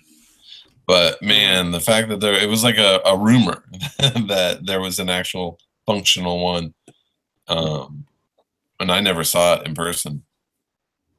That would have been crazy. It would have had to be bigger too. Right. But imagine having that as a kid. I mean, I bet they're super expensive now too. Oh No, I wouldn't doubt it. Can't even buy cassettes anymore. So Paul left, but it's okay. So I guess we can move on a little bit. Let's congratulate our boy Scott Robertson with the old Comic Collateral app. So geez, yeah. Mad scientist at it again. He is. So you can look up a bunch of stuff, eBay sales. I think you can bid on eBay. Z knows more about it than anybody. Dude, I didn't need GPA. I didn't need anything. I would just message Dino once a month with, "Hey, I got a weird one. Can you look it up or something?" And Scott put this in together and sent me a link. And my God, I'm looking things up every day. But what's the average sale on this? How far back you can? It is crazy. It is the man for statistics. He posted a nice little chart today on the main page showing New Mutants 98, the past 2 years of sales data, and just kind of graphed it out. He's got some news feeds going. He's got links to the main page and articles. It's pretty intense. So if you are, and you could download. If you're using anything, anything but an Apple product, download that at the Google Play Store. Because we don't deal with Apple stuff. We don't care. Who cares about Apple? Me. But he's not charging anything for it right now, so I would suggest getting it while the getting is good. Yeah. Yes, definitely. Let's I guess that can morph into our next topic is Mr. Z, you want to talk about ghost eBay accounts. I know. So this is a theory that I've seen is, we all know if there's zero feedback and a new seller, you got to be a little more careful because God knows you see something too good to be true. It definitely is. But you mean like an NYX3 for like $50 with zero feedback? Exactly. But I've noticed a trend, and I've seen a few, and actually Paul won on one of them. He bought a book the other day, and I had said, I don't know, it looks too fishy for me, but he got the book. But I think people are looking for old eBay accounts that have, usually I've seen in the neighborhood of, 50 feedback, give or take. But it's far enough back where they haven't had any feedback in 12 months. You can't tell if they bought, they sold, they did anything. Mm-hmm. And I got taken for a pretty big book a few months back. And eBay and PayPal worked it out. But, man, it took 3 weeks, and I had a lot of money tied up for that whole time. I mean, that's the big thing. Like, people don't realize is the amount of money. I mean, it's not if it's $1 or if it's 100,000. I mean, your money's tied up for, like you said, at least a month ish. If you're playing a big book to you, it's a lot of money. I mean, no offense, if it's a good deal, it's a big book to you that you're buying, and whether it be a couple grand, a couple hundred, even $50, it's tied up. And like it was the one I dealt with, like. It was a pretty good scam. They sent tracking data right away, and they sent a packet. They found tracking data to my town even. Wow. So, like, the only thing was they loaded tracking data the same night I bought it, and it showed up as delivered the next day. And I'm like, that's impossible. It's impossible, yeah. And I was talking to eBay and all this, or PayPal. I think I had to work with both of them. eBay actually told me, fuck off. There's nothing for us to do. I mean, they're idiots. Don't talk to eBay. Talk to PayPal if you get in a problem, because eBay really doesn't do. They're worthless. I called them, and I was on the phone for probably 2 hours going, listen, this is fraudulent. I'm telling you, look, I bought it at 10 p.m. Tracking data was uploaded at 11, and something was delivered the next morning at 8 a.m. or something. And that, unless it's in Indiana, that's not happening. Yeah, it was Indianapolis. Even it was in the same. It wasn't the same zip code, but it's still Indianapolis. And I'm like, guys, this is crazy. And PayPal said, if this guy would have used signature confirmation, it would have been very hard for me to win. Wow. Even if where was the address to? You can't see the address. You can just see the zip code. Yeah, you're right. On USPS tracking. So I'm just going to say, be careful. And if you find a deal that's too good to be true, buy it, but be aware that you could be tied up in money. I mean, it was a big sum of money that I had, a couple grand, which is a huge move for me. And it was just tied up for 3 or 4 weeks. And what about we're getting a little worried. And didn't get it. We got our money back, but I would just say be careful. Watch the feedback. Who comes out of like, you know, having some feedback and not selling for a year, then all of a sudden finds the best book you can imagine. I mean, that's what I deal with Craigslist too all the time, man. It's crazy. It's like, you know, especially with Craigslist, like you see the shady ads and stuff like that. So I do the same thing, man. It's like I always pay with goods and services. I never do family and friends on PayPal, man. I would suggest if it's a big amount of money for you too, videotape the whole box, show this is what you received, and videotape it being open. Yeah, you're going to want something, because I've heard horror stories on Facebook of somebody, you know, got a package, signed for it, and the package had, you know, shredded newspaper. It had a note saying "fuck you" on it, and then it's very, very hard because you've got a signature that you got that item. Isn't another slight layer of protection to use goods and services but pay with a credit card through PayPal, or does that not help? Credit cards. I mean, credit card is another layer, but again, you know, it's all about evidence and what's there. Yeah, if they have more evidence than you sometimes get yourself in a problem. Well, with credit cards, I mean, it's they're actually pretty protected. I've had experience with it, and if you stop payment with your credit card, that trumps everything. It trumps eBay and it trumps PayPal's policy. Well, what do you mean stop payment? I mean, if I'm going to wait, you call them and you say like, "Hey, I didn't make this payment." A lot of the time, how soon though? You got to do it pretty quick, don't you? You have with your credit card. I think you have 90 days. I don't know. I don't use credit cards. That's just a me thing. But still, I almost wish I did just for protection. But yeah, it's kind of what I was going to say is maybe if you're going to get into, if you want to protect yourself and you're good with money, because credit cards are a trap if you don't utilize them right. But if you were going to get a credit card strictly as another layer of protection and then buy a $200, $1,000 book and then pay it off right away, just as an extra layer of protection, that maybe that's a piece of advice. I don't know. Plus you get points in some credit cards. From the other side though, I know a seller. He sold a Journey into Mystery 83, and I actually debated buying it. It's my brother's shop owner, and I had actually talked to a CBCS grader who'd seen the book. He kind of vouched for it. He's like, "Yeah, I looked at it. It's going to end up roughly here. You know, it doesn't look restored. None of this stuff." He sold the book on eBay before I could make a deal with him. And I talked to him 2 months later, and he was still tied up because he had won the case with eBay. He had won the case with PayPal because somebody was trying to send him back like they said it was incomplete book. And like I said, you know, for just the guy, I'd say okay, but you know, he had a third-party grader employee look at it who's not gonna lie about it. And he said he was tied up with the credit card company for another 30 days because that's their timeline. Yeah, the credit cards are slow. So I mean, it can work against you as well as for you. And usually PayPal is probably nicer when it comes to that stuff than eBay or. Well, eBay just doesn't care. Oh.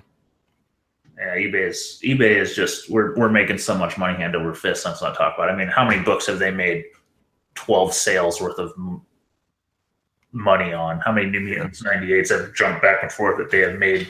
Yeah, I love it. Triple the profit in their fees than people have made on those books. So I guess just be aware of what you're doing. If it sounds too good to be true, protect yourself. Look at the buyer, look at the seller. And I would have cost Paul a deal because he got a great deal the other day on one, and he saved close to $100. And I looked at one the other day, and I wussed out that I probably should have gambled on, and I didn't. But you know, you take one big gamble and have your money tied up for a month, and it sucks. And then you know, PayPal saying you may not win. Yeah, it's better to not even take a shot at it than miss completely. Well, I think if you're going to take a shot, then be prepared. Watch that transaction like a hawk. Mm-hmm. Make sure don't just follow eBay shipping. If you've got a book that looks too good to be true, check the USPS system because that'll tell you how they shipped it. This guy actually, the one I bought, put a label in eBay that was a priority label, but then said, no, I sent the wrong one, and sent me a tracking number to a media mail shipping. So it would have waited 2 to 3 weeks to get to me, probably, if it got to me at all, which it never did. FYI, when I started the claim the next day, no package arrived to me. There's some fake stuff as far as toys and everything, but Amazon and eBay as well is like toys. You're like, holy shit, this is an incredible deal. You see what other items they're selling, so you bundle it, and it's shipping from China or Hong Kong, which I've had it happen where it doesn't come, and I've had it happen where it does come, and you're like, oh man, this is sweet. I got some knockoff turtle toys. But yeah, be careful. Yeah, be careful. Prepare for it to not come. Check the tracking. Email the seller. Just get as much evidence as you can. Yeah, I had that happen to me on a Batman figure. Never showed up. Nothing even got updated on the tracking info, and then eBay wouldn't do anything about it, so I had to go through PayPal.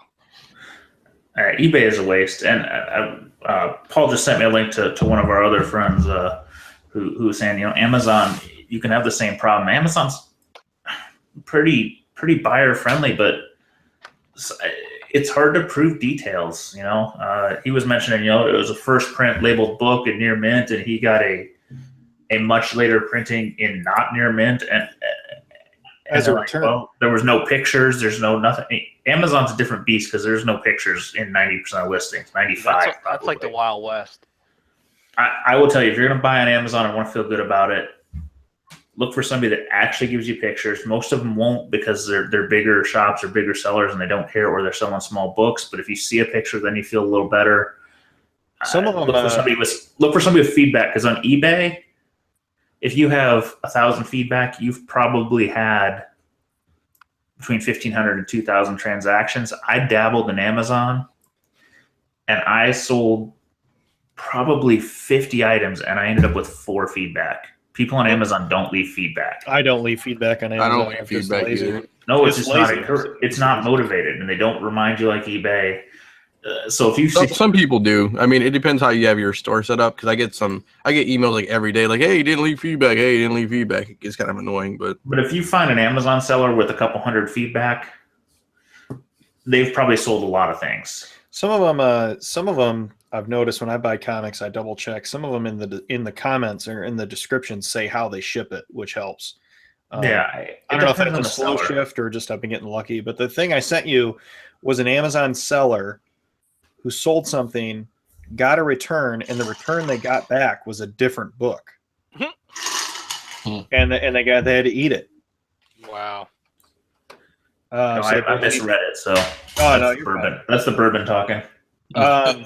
But yeah, so the seller got screwed because they went through they catered to the seller so much that, all right, I'll whatever, you're not happy, I'll take your return, and then they get the return and it's not the book they shipped them. So they're just fucking over the seller. I don't know. I'm honestly, that's why I'm kind of doing some live cons. Is I want to get out of this nickel and dime selling on eBay and online, just because there's so much.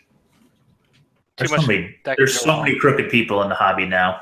Yeah, and I think it's spread over. Money has been made that the people that do some shady stuff are definitely in our hobby. Well, and I think it's spread over different platforms too. It's not just in the. Oh, it's Facebook, it's Instagram, it's Amazon, it's eBay. I think just generally be aware. Yeah. CYA. Do we want to talk about the old shill bidding, I guess, on eBay? Do we want to talk about that? We can.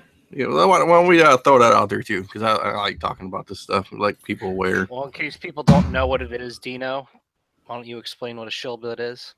Oh yeah, sure. So basically, you have something that you're selling on eBay, and then you make another account, a different account, obviously, and then you just start driving up the price when people bid. It's dangerous. Don't get me wrong. I mean, not from a moral standpoint, from an economical standpoint. I mean, especially when you start getting up to big numbers there. I mean, yeah, you don't want to win your own auction.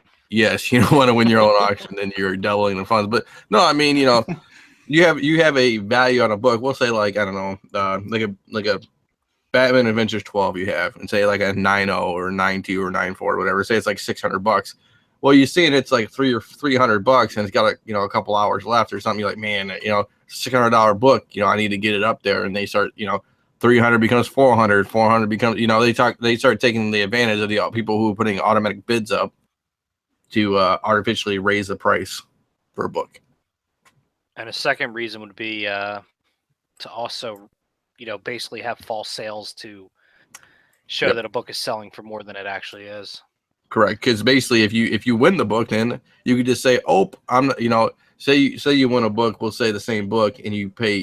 Say BA12 at 9.0. Say you even went crazy and say it was $1,000 you had on it, which is kind of ridiculous. But you say, "Oh, I won it myself," and you just don't ship it out because you just cancel the order, but it shows up as $1,000 sale. Yeah, and if you cancel it, it probably still shows up as a completed sold sale, right? I believe so. Like, I don't think eBay even bothers taking them out of there. Yeah, which is kind of ridiculous, but I stepped away. Did you guys talk about how these people with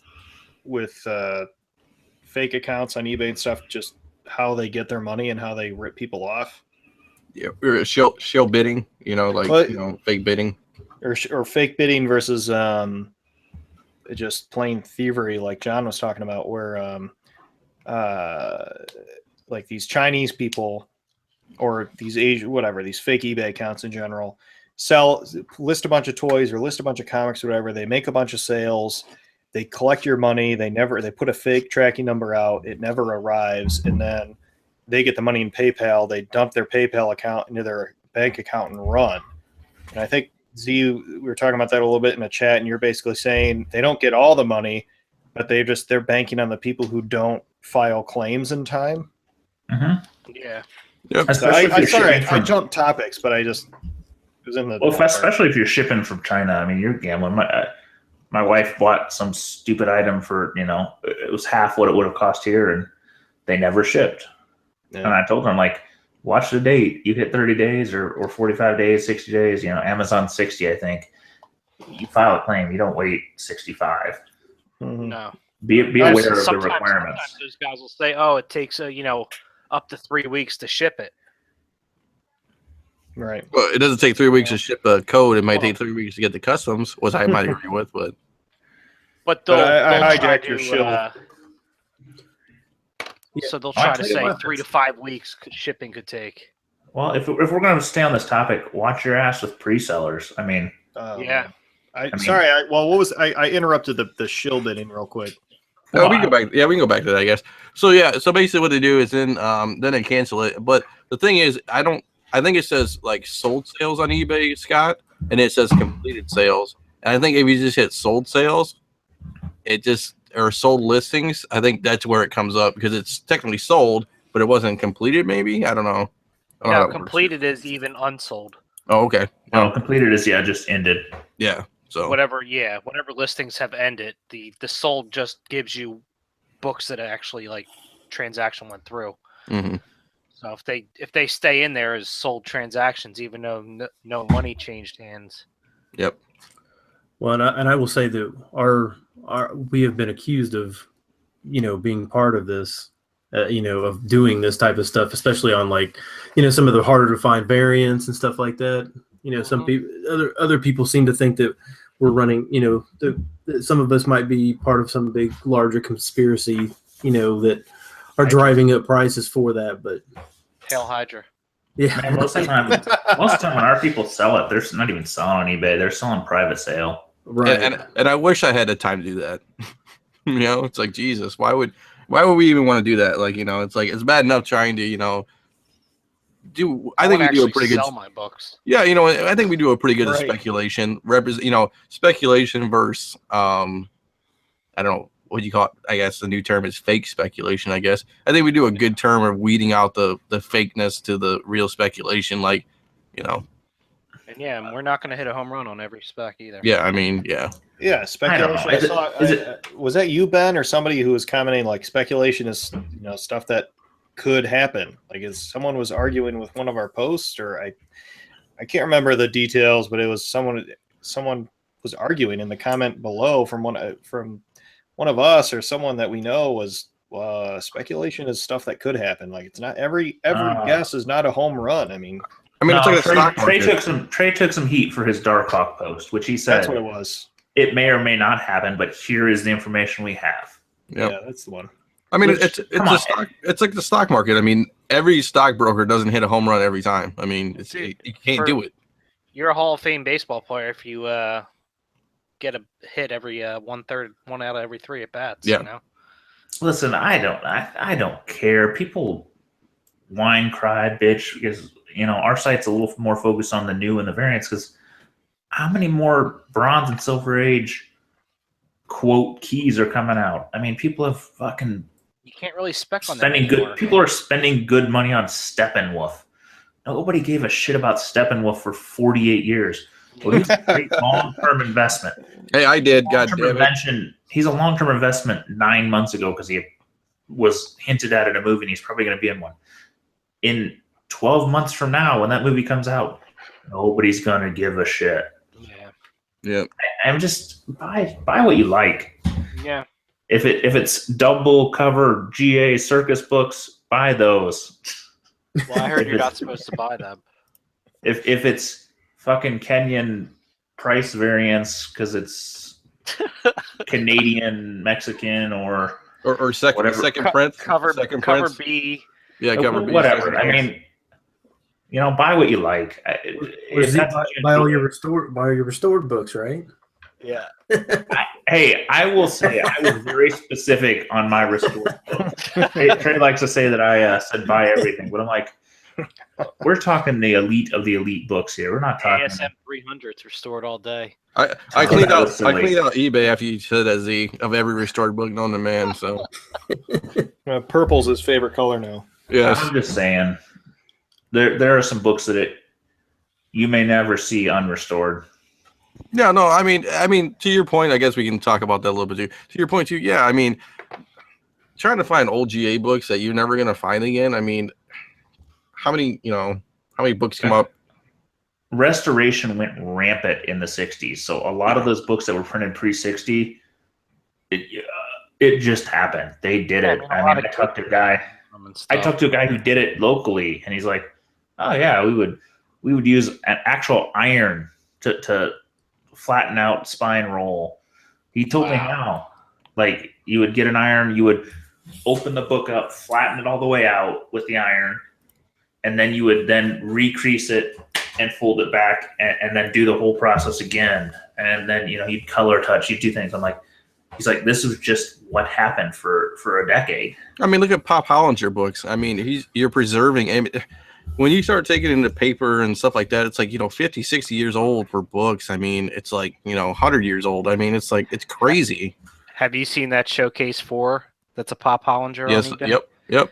That's pretty cool. I mean, it's a cool piece of history. I mean, yeah, the price is crazy, but I mean, how many people in here would love to have that book? I think everybody would. I mean, Trey irons his books. That's part of his pressing thing. He's a Panini press guy. Panini press. one of those. I have one for my grandmother's house. It's made of iron, but it's shaped like a modern day iron. You set it on top of the stove and let it heat up, and then iron your clothes. I'm going to talk to Trey and see if he can get me a Foreman, George Foreman. I can press that thing. Well, the funny thing is, he doesn't even switch it off when he makes sandwiches. You're just you don't want to be the person who goes right after a panini. Not at all. The cheese variant. Right. I was like, looks terrible, but it does smell delicious. Well, look, hey, Mel got that bump on that X-23 book.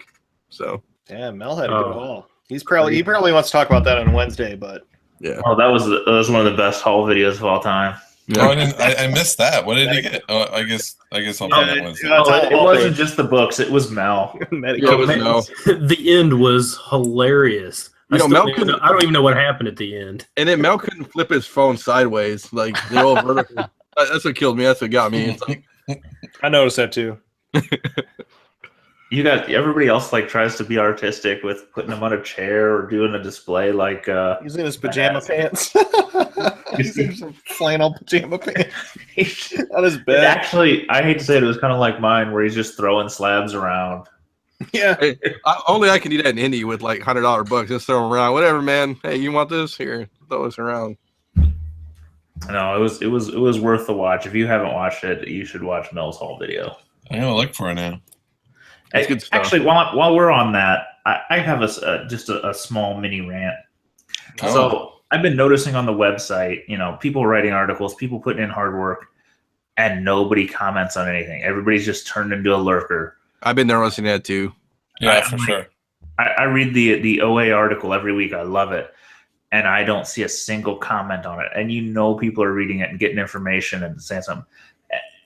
And listen, there's some I don't leave comments on because we're all busy. But, man, if you read something, you like it, you enjoy it, leave a comment, man. These people put in hard work. I only have written 3 or 4 articles, but, man, it takes time. I used to give them write some feedback. Yeah, I used to write a lot coming from a person who actually wrote. I mean, Ben's the other person who writes a ton, but it's like Ben has the top 10. Everybody comments on that. Yeah. Good, bad, or the other. But man, give these other guys some feedback. I mean, Let's also remember that nobody's getting paid for any of it. No one's getting. Yeah, that's a good point, Scott. Nobody's getting paid for it. Which we need to talk to Trey about that. We sold the website. We sold the website, so I'm gonna talk to Kevin Fields about this. So it's gonna be awesome.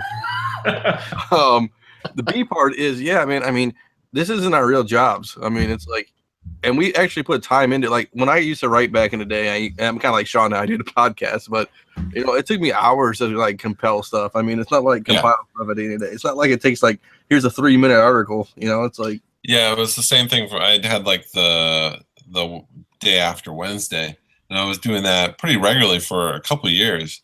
And then you kind of get to a point where you're like, well, is anyone, because there's like hardly any comments. You're like, are people actually paying attention to this?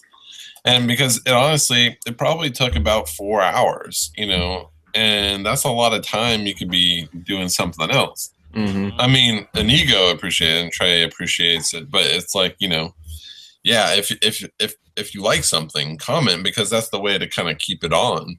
Yeah, we've lost a lot of great articles because nobody shows that they care. Right. Or they just want the free cornbread, Right.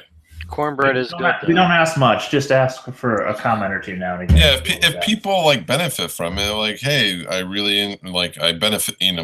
This was very helpful, or anything, or I love this. I'm glad, something, just to say like, hey, your time has been. Because, like you said, we're not making anything. Yeah, like even like Ben C's classic covers. I enjoy those articles. I mean, it helps me out. I mean, I don't know everything about classic Golden Age stuff, but he does. I'm guilty of not writing comments there, but that's just because I send him one, and Yeah, me too. I hang out them. So I mean, another thing. But in the OA article, I'm not buying OA. That's out of my price range, but I love reading about it, and it interests the shit out of me. Or even on the other side of it is, if you're just glancing at the classic cover article, tell him what you want. Well, tell him what you like so that he'd res more of them. Or you have that image in your memory banks for someday down the road, maybe when you're digging through a antique store or something. You're like, man, I've seen this before. Maybe I can shoot Ben a hangout, and maybe he'll answer because he recognizes your name from comments or something. You never know. Don't hang out, Ben C. Don't. That's a joke. Sorry, I was thinking of a smaller.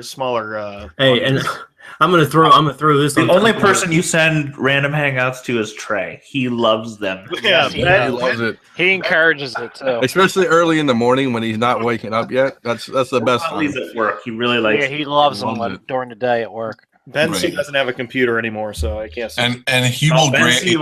Ben C only has hangouts on his Commodore 64, my friend. Send in a homing pigeon. That's how you get a hold of Ben. He's got an old Nokia that plays Snake on it. So if you want to ask Trey like grading questions, or if you should buy a book, yeah, he loves those.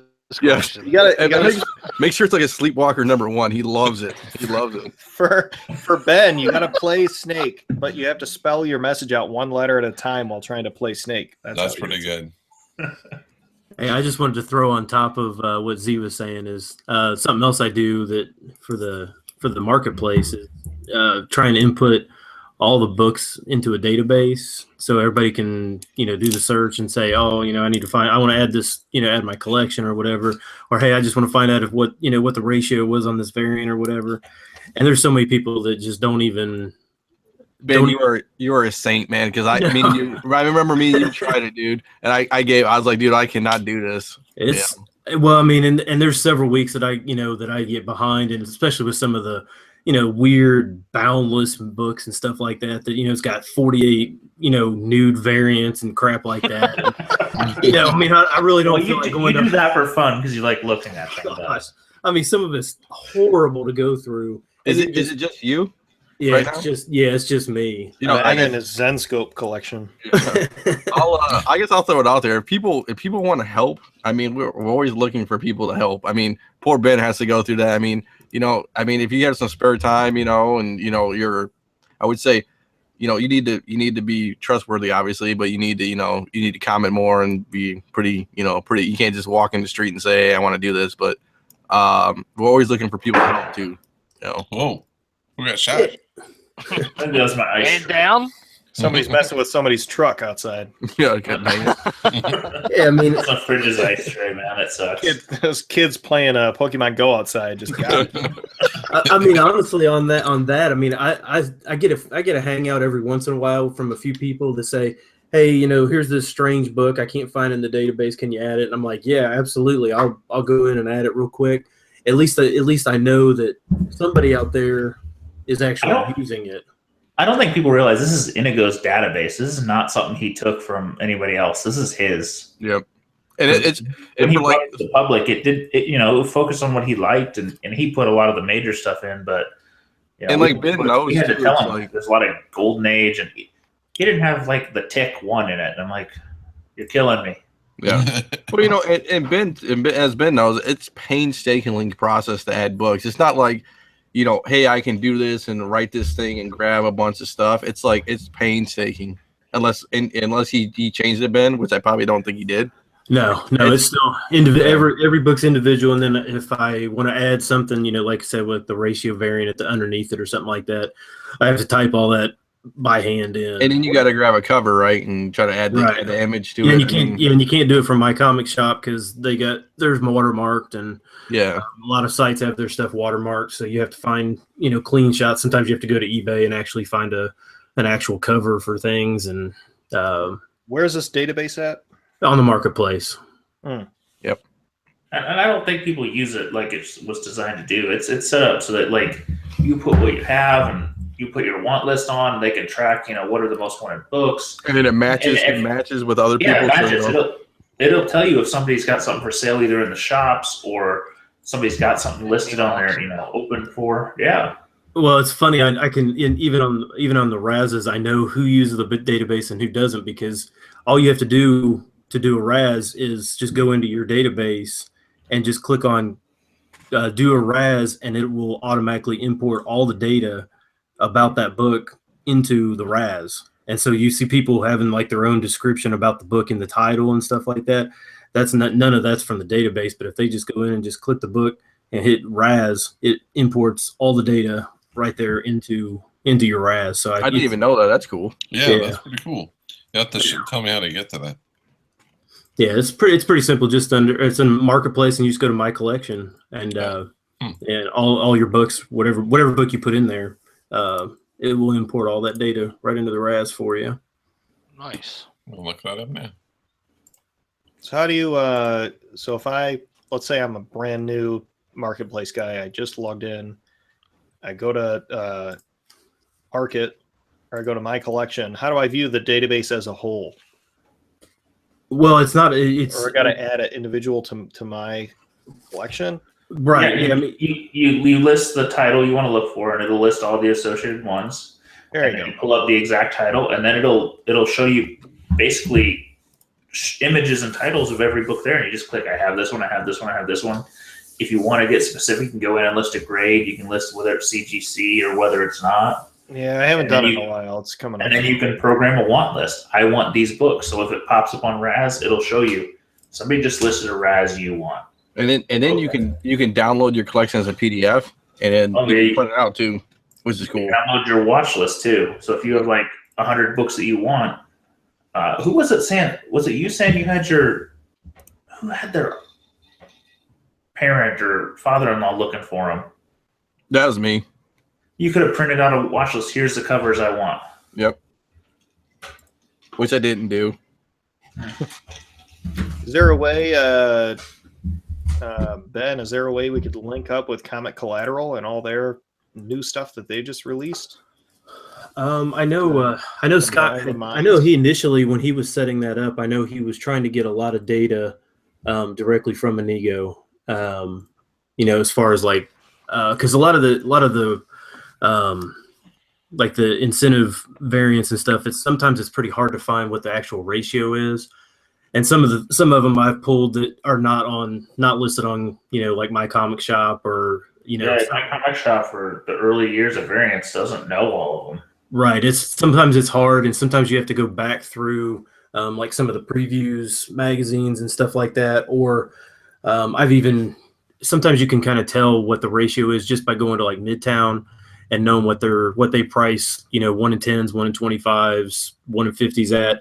And if their initials, because they're, everything in their database is based on what they initially sold it for. So if it's sold out, but it still shows the prices, $8.93, then that was going to be that was a 1 in 10 variant. And the data you get, I'm not saying you wouldn't use it, but the data you get from inputting books is amazing. To be honest with you, because you know all the books that, it's like you have a database in your mind, when you go out and. Oh, absolutely. I see things. Just seeing covers that I'm like, oh, I didn't know that existed, or oh, that's a really cool cover this week that came out that nobody was even aware of or whatever. And I just kind of, I keep a lookout for a lot of stuff that, oh, that was a 1 in 50 that, nobody seems to, then I go to other sites. I'm like, I don't even see this book listed anywhere. And I'm like, it does help looking through that many covers on a regular basis. I know that everyone in here except for Matt has seen Logan, and I'm not going to give any spoilers. We already talked about that, but we did want to say that there is no after credits scene. Now, what was this Deadpool short that's attached to it? Does it come before? It's in the previews. Oh, okay. It's a preview for Deadpool 2. It is pretty amusing.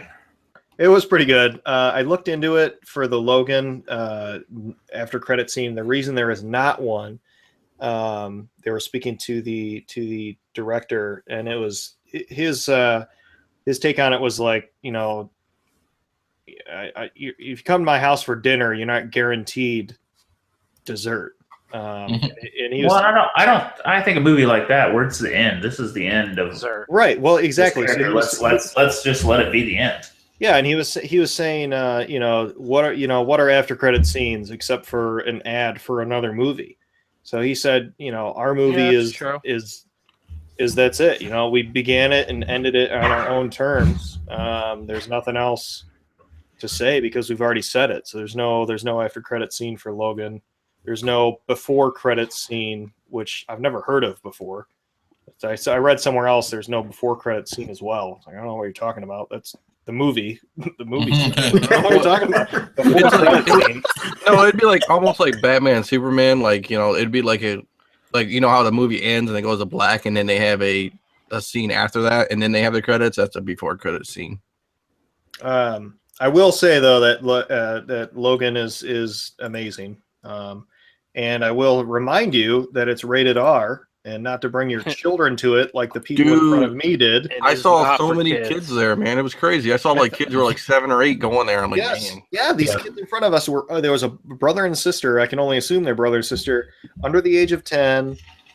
It's rated. What's next after R? It's porn. Porn is after rated R, guys. There's no rated. Well, I will say it's not as bad as Deadpool. No, but this is a hard R. It's a hard R. It's a violent R where Deadpool. I swear to God, silent R. Either the kid in front of me was falling asleep, or I think he was crying on his mom's shoulder.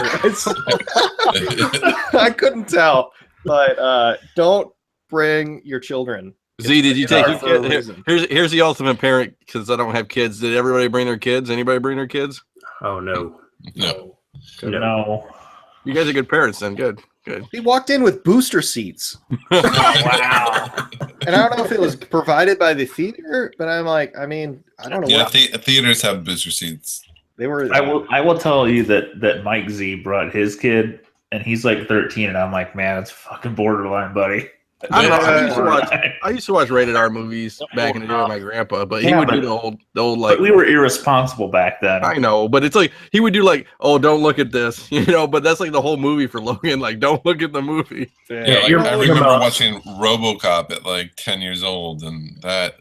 My oldest brother, thought for 3 weeks that he had an alien in his chest. Alien. But I mean, but this day and age, you go to school, you start using the language or something, and then the next thing you know, you're getting a call from the principal. Man, don't bring your kids. We got 5 watchers on YouTube right now. We are killing it. Walking Dead must be over. No, yeah, Walking Dead. Because we were floating at a solid 0 to 1. But no, beautiful movie, written very well. I mean, I would say I read somewhere that they were going for a vibe of like Unforgiven to westerns to what they were going to do to superheroes. Jon Z. It's very dark. Mentioning westerns, but I mean, it kind of gives you that vibe of we're gonna take this a whole different direction.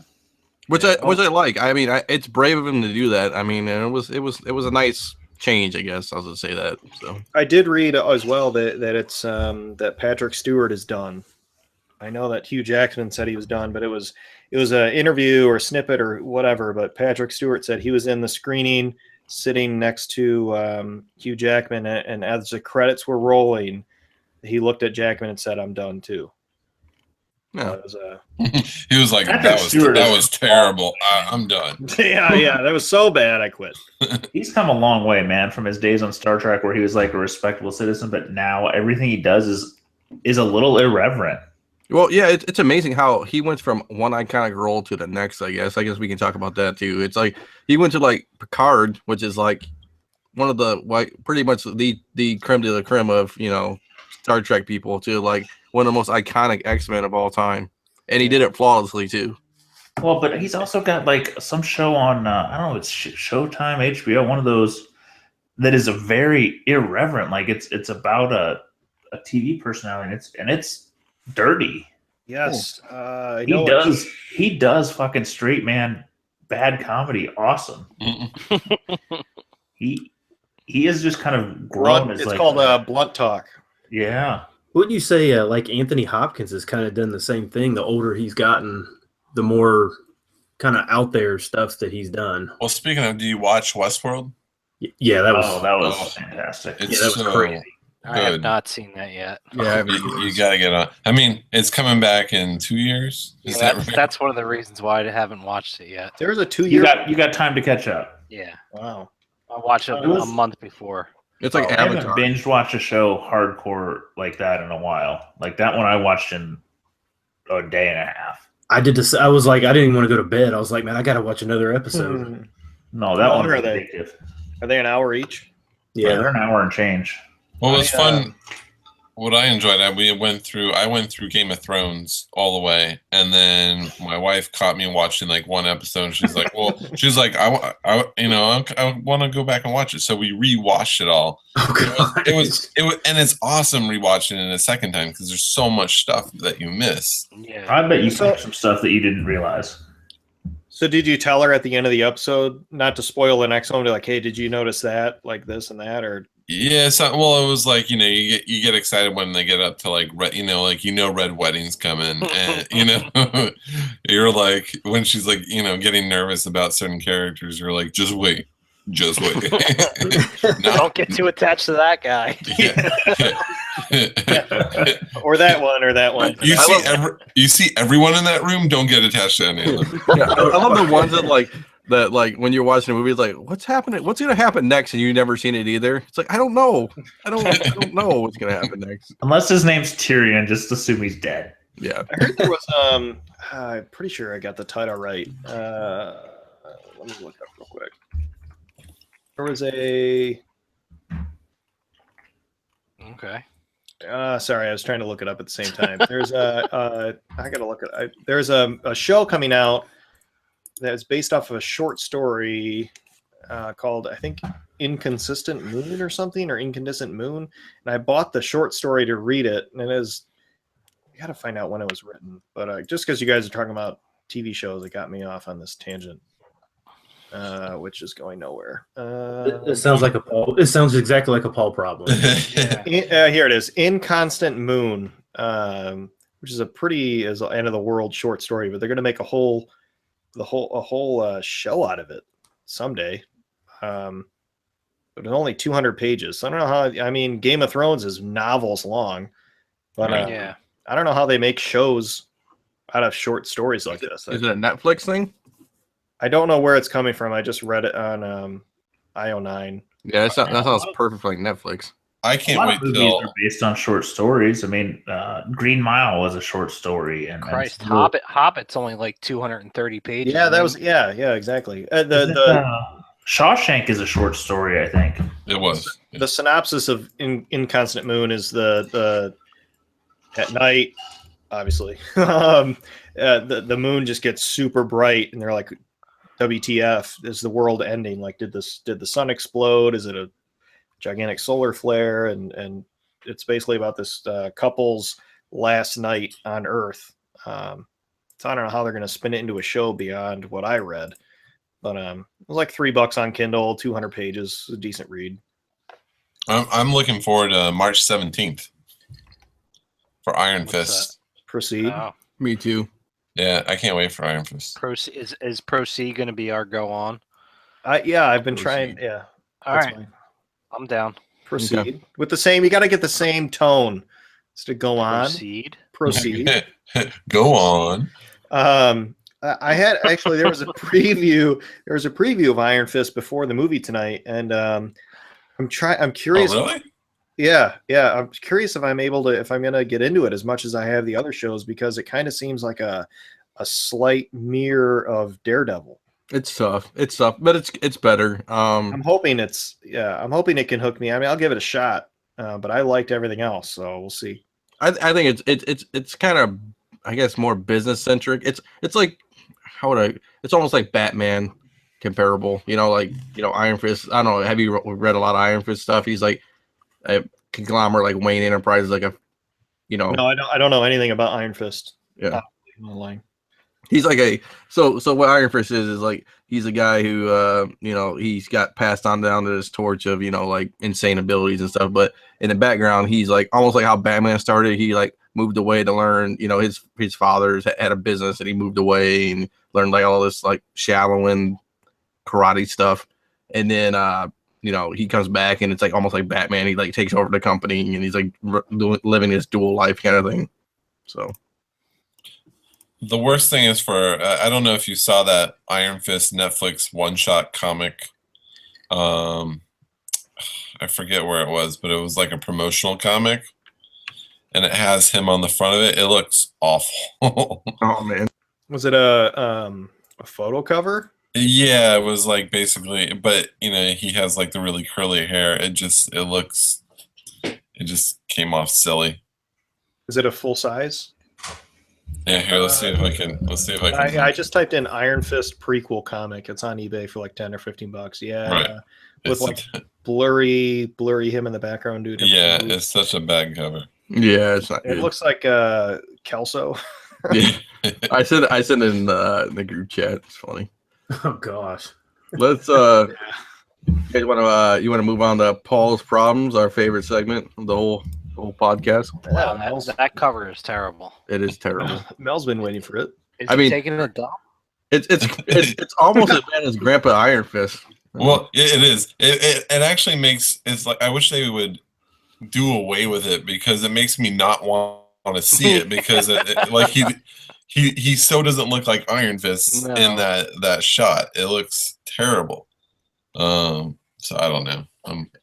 Hey, but he has an Iron Fist tattoo, so that makes him Iron Fist. Yeah, good call, Dino. Thank you.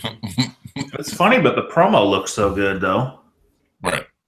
Well, I'm hoping that I'm interested to see what they do with his fist. Is it just going to light up, or are they actually going to have the the flame that comes off of it? That's going to be to make it or break it, I think, for the series. Well, I think this one will just be a little more fun. Right. Let's hope. Well, it kind of reminds me. Sorry, I jumped. You're the gun. supposed to be on mute. Let's try it again. All right. Jump into. It's time to proceed. It's time to proceed to Paul's problems. So running down my list. I was at camp. Not where I ran out of clothes, but a different camp. And we're in those multiple camps. No, my parents didn't love me. It's our 3 weeks a year without you. God damn it, you're going. Anyway, we were in line for breakfast, and almost the entire camp went to the regular door to get in line to get their food. But some rogue group of kids went to this back door to the cafeteria that went to the side of the building, where if you let them in that door, they basically just cut in front of everybody to get in line for food. So there was this decent crowd of people outside that door as I'm getting up to the chow line, and this one girl is banging on the door like, hey, knocking on it, hey, let us in. And everyone's kind of looking at him like, yeah, so you can cut in front of everybody? Like, no way. So like fuck, all right, I'll go let him in. So I walk up to the door. It's a set of double doors with a long rectangle glass, like from school. So rather than open it nicely, I walk up to it and I just kick it like a ninja. But she's so close to the door that it flies open and hits her right between the fucking eyes. Oh, just in a loud, just fucking bang, and the whole cafeteria goes silent. It's just one of those moments you're like, I'm isolated. There's no one around me, so everyone knows it's me. It's this big ass bang right in the middle of this girl's face. But it was church camp, so everyone had to be nice. You couldn't yell like, "Oh fuck, my face!" And it's just bang right in the girl's face. It's just silence, and everyone freezes. And she just kind of looked at me with like just pissed off eyes, and her friends were like, "Oh my god, what happened?" Blah blah blah. And I just walked away. I was like, just stood there for a second. I'm like, I'm just gonna walk away slowly. Why did you say the Lord done blessed you? Because that's what I would have done. Put some holy water on her face. Oh god! Did you break her nose? No. Another story is that I did break someone's nose, but that's a different Paul's problem. Oh man. So that's my story for this week. I call it. The title is Camp Door Kick Girl Face. That's one good title. Check it off. Next week, I don't know if I'm going to tell that story. We'll hold off. Cool. Good story. I like that one. That's a good one. That poor girl. I guess so what we did is we took a poll. Everybody on the Tales of Flipside G+ page that we're proud of having. I think we have I don't even know how many Sign members. up if you're not there yet. Hold on 1 second. We have 169 members right now. So pretty Nice. cool. Did that go up or down? I think it went up. Okay. I hope so. So we had 36. Yep. We had 36 votes of what trade paperback event should we read next. We had Infinite Crisis, Infinite Gauntlet, Hush, The Judas Contract, or I put other. Leave a comment. We had a lot of good comments in there, but it ended with Hush with 47%. So that's what we read this week. Some of us didn't, but it's because we were pricing books for sale. I got about a quarter of it left to read, but go ahead. I mean, spoil it. It's all good. I'll still read it. Yeah. Had you read it before, Paul? I've never read it, but it doesn't matter. John Brown almost fucked it up for me though, because like, oh, it's not a really good story. He just fights his rogue gallery and then fights Hush. First of all, I didn't even know Hush was the villain. So thanks, John. Thanks, John Brown, for that. And then I was like, well, that sucks. That I'm just gonna get this story's gonna suck. But I really liked it from what I've read. It's very fun. Yeah, this is my first time reading it too. It was good. I liked it. I mean, the art direction was 10 times better than last week's book of Death of Superman. So Yeah. Oh my God. It's a little more modern. yeah, Jim Lee's art is incredible. Yeah, interiors on this are spot on. I have the Ultimate Edition hardcover, and it's pretty big, and that artwork just jumps off the page. Is it a That's bigger one of those size? hardcovers I want to get, man. Yeah, it's like A little bit bigger. it's a lot bigger than a regular comic. The thing that I liked about that book was how Batman was. They really showcase him being a detective. Yes. You know, and that was one thing I remember when they relaunched it. That's what I was excited about the most, because that's kind of like my Batman. Instead of him just kind of having to rush into some problem, him actually going through and investigating. You don't get to see that Batman. Even like in Capullo's run, like it was a more reactive Batman. I wonder how hard Batman could have kicked that door at camp. You need to set that girl flying. I wish you would have asked her. I'm like, I may be reading this wrong, but do you want to go out? Do you feel the pain of love right now? In the beginning, I noticed, I was like, man, this Killer Croc looks like Venom. Yeah. And then they went into like he was further mutating, but like Venom, and then like his tongue and a couple pages in, I'm like, it looks like a dinosaur. I'm like, what are they doing here? And that's when I was in my John Brown negative thought. I'm like, oh, I'm gonna hate this. But no, it was really good. From what I've read so far, I like it a lot. Art, And he gets to fight everybody. Yeah. That's the best part for me. Huntress gets a short cameo of 3 pages. Well, I was thinking that the big ones in the series are 608, 612. Those are the two that most people go for. But man, I think that 609 that's got the first appearance of Hush in it. I think that might be. I mean, when you go back and look at the print numbers, it's actually the lowest printed of all the issues in this run. Wow. I mean, it's not low printed, but I mean, it's right at 100,000. But when you figure the other ones are, they're like 150, 170. I mean, they're big numbers. I actually think that 609 with the first Hush is probably a little bit undervalued. I've had a theory for a few years that, forget speculation, just buy multiple copies of Batman. Just the main title, not Tech, not any others. Just buy Batman, like 5 copies of every issue. You might do better in the long run than everything else. By the variance, you'll break even if you do that. But I know what you're saying. I know what you're saying. I picked the worst time to get into Batman. I was post Hush, pre Black Mirror, and I'm like, God, I read the worst storyline ever, and I didn't stay with it. I read for like a year, and I'm like, I missed 2 great storylines, and I read the shit in the middle. Well, but that probably also means you end up with 635, 850 maybe. For me, that was that was Tech. That was like X-Men during the 2000s when there was like Extreme X-Men and yeah, I got the fucking death of Bruce Wayne and the rebirth bullshit. Not the rebirth titles, the Bruce Wayne coming back bullshit. You're just filling up your dollar boxes. Bruce Wayne as a pilgrim. Yeah, that fucking turd. I mean, I liked it. So what's the story? I mean, besides what I've read, proceed. Ignore me. Proceed. It's about Batman, and there's some villains in it, and he detects some stuff.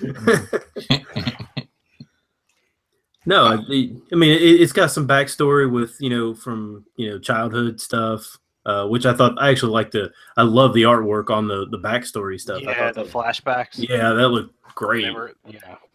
Well, and then they had callbacks to a few different storylines too in the actual the flashbacks too. You know what I'm saying? I guess we can talk about it, like the death of Robin and stuff like that. Like, yeah, that was well done. I like that. That stuff was intense. Yeah. Oh, he revealed his identity to Catwoman in this run. I think it looks at its vulnerable side, which Batman really. I mean, they they always see Batman as a strong detective guy who has no emotions or, a very black and white of things. And this it takes a different role, like takes a twist on it, and then shows the vulnerability of Batman, from an emotional side, which is kind of interesting. And I gotta say the caper, the plan by Hush was pretty good. Yep. And it's also worth noting, like, that 608 RRP is still, and that book continues to go up. I want that book so bad. I mean, that's one of those books that should have dropped off, years ago, but it's just a testament to the storyline, the artwork, and just how hard that book is to get. I mean, I could, arguably, it's probably a book that everyone wants. Which cover? There's 2 covers, isn't there? The 608 RRP? Oh, sorry. I'm typing into eBay right now to see okay. which one you're talking about. Yeah, that's one of the variants that I would bet on long term. I don't bet on many. Yeah, no, it's a $1,500 book, raw. Yeah. $3,000 for 9.6. Fuck me. Yeah, it's about right. On the boards back in the day in 2013, it was going for $2,500, but it was signed by Jim Lee, Scott Williams, and Alex St. Clair. That's crazy. That's a book you're not going to lose money on, man. No, that's a book you sit on for a while. God, I wanted him. Everybody that talks shit about variants, that's one of the ones that I don't care. You aren't losing money. Everybody's going to want it for a long ass time. That's a blue chip modern. Yes. I wanted him to kill the Joker so bad. I thought he was going to let it go. And I was thinking I read him reading it. I'm like, if I'm Batman, I'm going to cut this guy's hands or arms off and his legs off, just totally just incapacitate him forever. Obviously it's a comic book, but you need the character to come back. But I'm like, just, you don't have to kill him, just decimate him. Yeah, maim him at least. Yeah. Yeah, Joker really mind fucked him. Yeah, he's like, you're in the, Nightwing was saying he's in jail now for the 75th time and for how long and blah, blah, blah. Mm-hmm. Just, God. I mean, and that showed too, it was like Batman and Joker, the dynamic between them both. It's like, Batman exists because of Joker and Joker exists because of Batman, like he said in the actual trade, it was like, I could have killed him years ago, you know what I'm saying? And he never did, Mm-hmm. Like, he could have ended it, but he doesn't. So I guess adding on to that, since we talked about it, like the second print goes for big money too, kind of, for being the second print. I mean, like 90 goes for like $250. Yeah. Or $250 if Walker's selling it. Well, yeah. he's the freaking outlier. Yeah, I mean, I can get never the sales. low one, only the high one. Yeah, I can get good sales, but I can't touch Walker prices, man. Wow. I mean, I was joking about making an eBay account where every book, no matter how much it is, was the same price, or best offer. Everything was $500, no matter what it was. It's that best offer. just letting it go, see what happened. or just find Walker and just list everything $1 under. Yeah. Yeah. That goes to people that can't grade and just think the most expensive is the best. So that's a whole other market. Yeah. Yeah. We could talk grading. Yeah, we could go down that. We could go down that path. Well, I think that leads to a topic we have always kicked around is con prep, and I think that's one high on our list for maybe next show or the one after. I would con or shop prep because of just how do you price, how do you do? I'd be able to. Yeah, how do you sell these books? I'd be able to talk on that because IndieCon was my first con, and I had all these books just a whirlwind, and I wasn't ready for Indy. And now Toledo's coming, and I'm more prepared, but I could talk on that process a little bit with your guys' help too. Yeah, I mean, me and Z took me to my first con. Remember the first time we went to Indy, Z? It was that was my first con. I know, it was maybe my second. Maybe I think I'd done one local show. Yeah, you did a local show. You're like, it should be no big deal. I was nervous. I was like, dude, I don't know what's going on right now. So what'd you do? We'll have to talk about it next time. So I'd like to. I'm interested. You don't want to talk about shops and shows. I think that's all one big thing. Yeah. Maybe that's the next one. We won't. How about this? We won't read a book. We'll post in the G+ about shops and shows, and if you guys have questions, we can definitely field them. We'll make a big topic, and then we'll just go down the list. Yeah, we'll go down the list, and then we'll have a bunch of questions from hopefully comments and questions, and we can go through and we can make one big podcast next time, which should be in 2 weeks. Yeah, on the 19th we'll be back. Yep. So we did our double up. Z fucked us up and had to switch. So well, and plus we have cons next week. So yeah, it actually worked out. Yeah, I was thinking about that. It actually worked out great because Sunday the con is 10 to 5, and then tear down and get. We're gonna have to think about IndieCon because that's a live week. We'll have to populate with guest stars. Well, you know what's funny is we got we have a couple guest stars, and I think Ben might show up for a day maybe. And maybe we do that on Saturday. Maybe we could do it in a hotel room. We got a Saturday night show. Yeah, in a hotel room. That'd be good. Yeah, that's a good idea. Live on scene. Yep. Yeah. Hey, if anybody's interested in our toy page, let us know. It doesn't. Just let us know. But I did want to say when we were talking about that, I'll keep you guys posted. But on the 17th is when I get paid next. I'm gonna commission a guy to build me a custom splinter that's in a meditating position that'll go good with the NECA line. But I'll keep you posted on how that turns out. I have a couple of custom toys. Scott, do you have any customs, or is that not your thing? No customs. I'll have to talk on those another time. I got kids. The only toys I have are broken. Hey, that's custom. Yeah, I'm serious. The only toys I have are ones Matt has sent me. I don't have toys either, man. I don't know. I go to my cyborg you sent is in pieces on my floor right now. Oh, the cyborg guy, yeah. That was a sweet toy. The kids love it. Every that was pretty nice. I said the cyborg guy. Yeah, a cyborg. You got your championship belt, do you know? Well, I do have some like old school like wrestling figures, like back in the 80s. Is it 80s or 90s, Matt? You know when they the Warrior, and they had like the one arm that could move or whatever it was. Dude, I got the ones older than that were just like freaking rubber. Yeah, I want an Andre the Giant one. I want to try and find that one. Weren't they like filled with sand? No, these are ones that are like just rubber. So I remember we would put my brother and I, and we still have him. I think he's got Andre, and I think I have Randy Savage. I think that was kind of the trade-off. But I remember we lost our Hulk Hogan and somebody else because we had put him in a finger four-leg box and left him in the car. Molded in that shape because it was really just rubber toys. Was it Sean's car? Everything melts. Yeah, it had to be Sean's car because everything gets ruined there. Did you? I mean, all you had to do, Z, was like just flip the guys over. That's how you break the figure four, man. Come on, everybody knows this. Well, no, but you separated them, and those legs just molded that way. They never came back. So Hulk Hogan died. I can't remember who the other one was. I gotta have a wrestling podcast one time. Yeah, I know. We got Mel on deck for that. I got Sean too. Sean wants to join my wrestling podcast that we do. So we might have to do a wrestling podcast that has TBD or something later.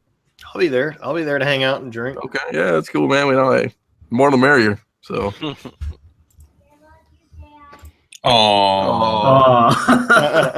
My daughter is on a crazy sleep schedule. She's 3.5 and she's still awake. It's 11:50.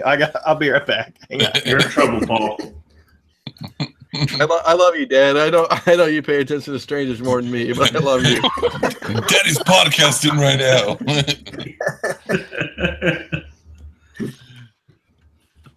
More of Paul's problems. Yeah, Paul's problem. My daughter hates me. It's Paul's problems. Yeah, we were talking your about podcast more than me. Yeah, I had to duck out earlier too because they were like, "Can you come tuck us in?" I was like, "All right, I'll be right there." Can we talk one more quick topic? Because so I don't let Trey have it. Okay, what's up? I gave you guys a link earlier today that Bleeding Cool, who sucks, but reported that Bloodshot from Valiant picked a director who looks like a turd. Yeah, I'll click on it right now. You're pretty much a video game background, no movies, no feature film. It's a Yo Bowl. Oh, it's gonna be awful. Wait, the director has no previous anything? Feature film experience, just like video game promos and stuff. I would ask Matt DeVoe to speak to it. He's like, I don't know who the fuck it is, probably. Well, I'm trying to look it up to see who it is. I mean, it's in the chat. Matt, you know who U-Bowl is, don't you? Yeah. It's probably going to be just as bad as that, man. Yeah, probably. Yeah. He had no prior really. He was like he did like a bunch of films from video games, like adapted to video games, and it wasn't good. I mean, you gotta remember this Valiant stuff. It's being made for a Chinese market. So, man, every time I see a bad movie or read a bad book or something, I'm like, there is somebody in the world who watches this movie like every day or every weekend. Like this is their life. And I don't. Yeah, there's a market for everything, I guess. Yeah. I mean, they wouldn't make it if they weren't making money. Yeah. Somebody's out there watching insert here every day, whatever that may be. Well, Valiant just made some money by not paying a director. I mean, sci-fi makes money. Have you ever watched that shit? Oh, man. What are they on, Sharknado 6? Oh, God. I tried watching one of them, man. Yeah, but they don't make it on ratings. They just make it on that they're on the cable network. And it's a cult following, man. I mean, the first Sharknado didn't do diddly on sci-fi until it got released to DVD or something, and it made like 100,000 DVD sales, and they're like, "Oh, we should make another one." So, oh, there was a preview for Fast and Furious, and what is this? Fast and Furious 8? 8, yeah. Dude, that's the Rock in it, man. I'm not knocking it. I was mentioning to my buddy. I read an article one time to like date yourself that not to forget that in the first Fast and Furious they were stealing tube TVs and VHS players or something. DVD players. I think it was DVD players.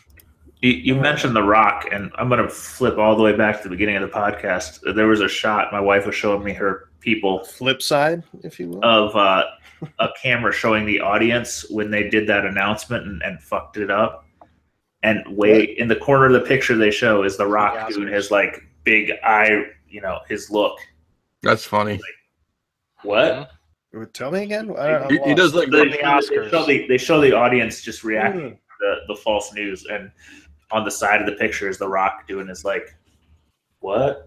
Well, I wanted to ask Matt. What I know we're trying to wrap up, but I want to ask Matt real quick, or I guess you guys in general, like how often do you base what movies you want to see on? Because I was talking to my mom tonight, and she's like, "Yeah, I heard what was the movie Moonlight or whatever." Mm-hmm. Right. Yeah, this movie Moonlight. I heard it won an Oscar. I want to go see it just because it won an Oscar. And she didn't know that. I didn't know. I don't know what the story is. But it's a really good movie. I saw it, man. I mean, I don't know anything about it. But I'm just curious. Like, what do you think of people who just do? Or I guess maybe another question is, what movies get awards that just don't deserve it? I know there was some people. I don't see movies unless it has a superhero in it. Yeah, or it's a kids movie. There's got to be explosions and gunfire. That's the three categories. If it gets nominated for Best Picture, that means I probably don't want to see it, and nobody else does either. Yeah. I guess I'm in a different boat. I guess I don't know. I know Matt can talk about this more, but I'm in a different boat. Like if it's nominated for like Best Movie or something, or has a decently Best Actor or Actress, I'd watch it. I mean. Not everyone I'm going to watch. Is it to watch it or go see it? No, I'd watch it. I watch it. I mean, it's not. I'll watch it when it hits HBO. Yeah, I mean, I don't have HBO. What do you mean, watch it or watch it at home versus go see it somewhere else? All right, so some of us actually go to the theater or wait to HBO. We don't have our fucking Raspberry Pi or whatever the fuck it is. you don't knock it until you try it. Okay? I mean, just when you really think, I mean, that whole Academy, I mean, they're so out of touch with what people actually enjoy, and yeah, they want to say, oh, this is technically great or whatever, but when you're leaving off, movies that get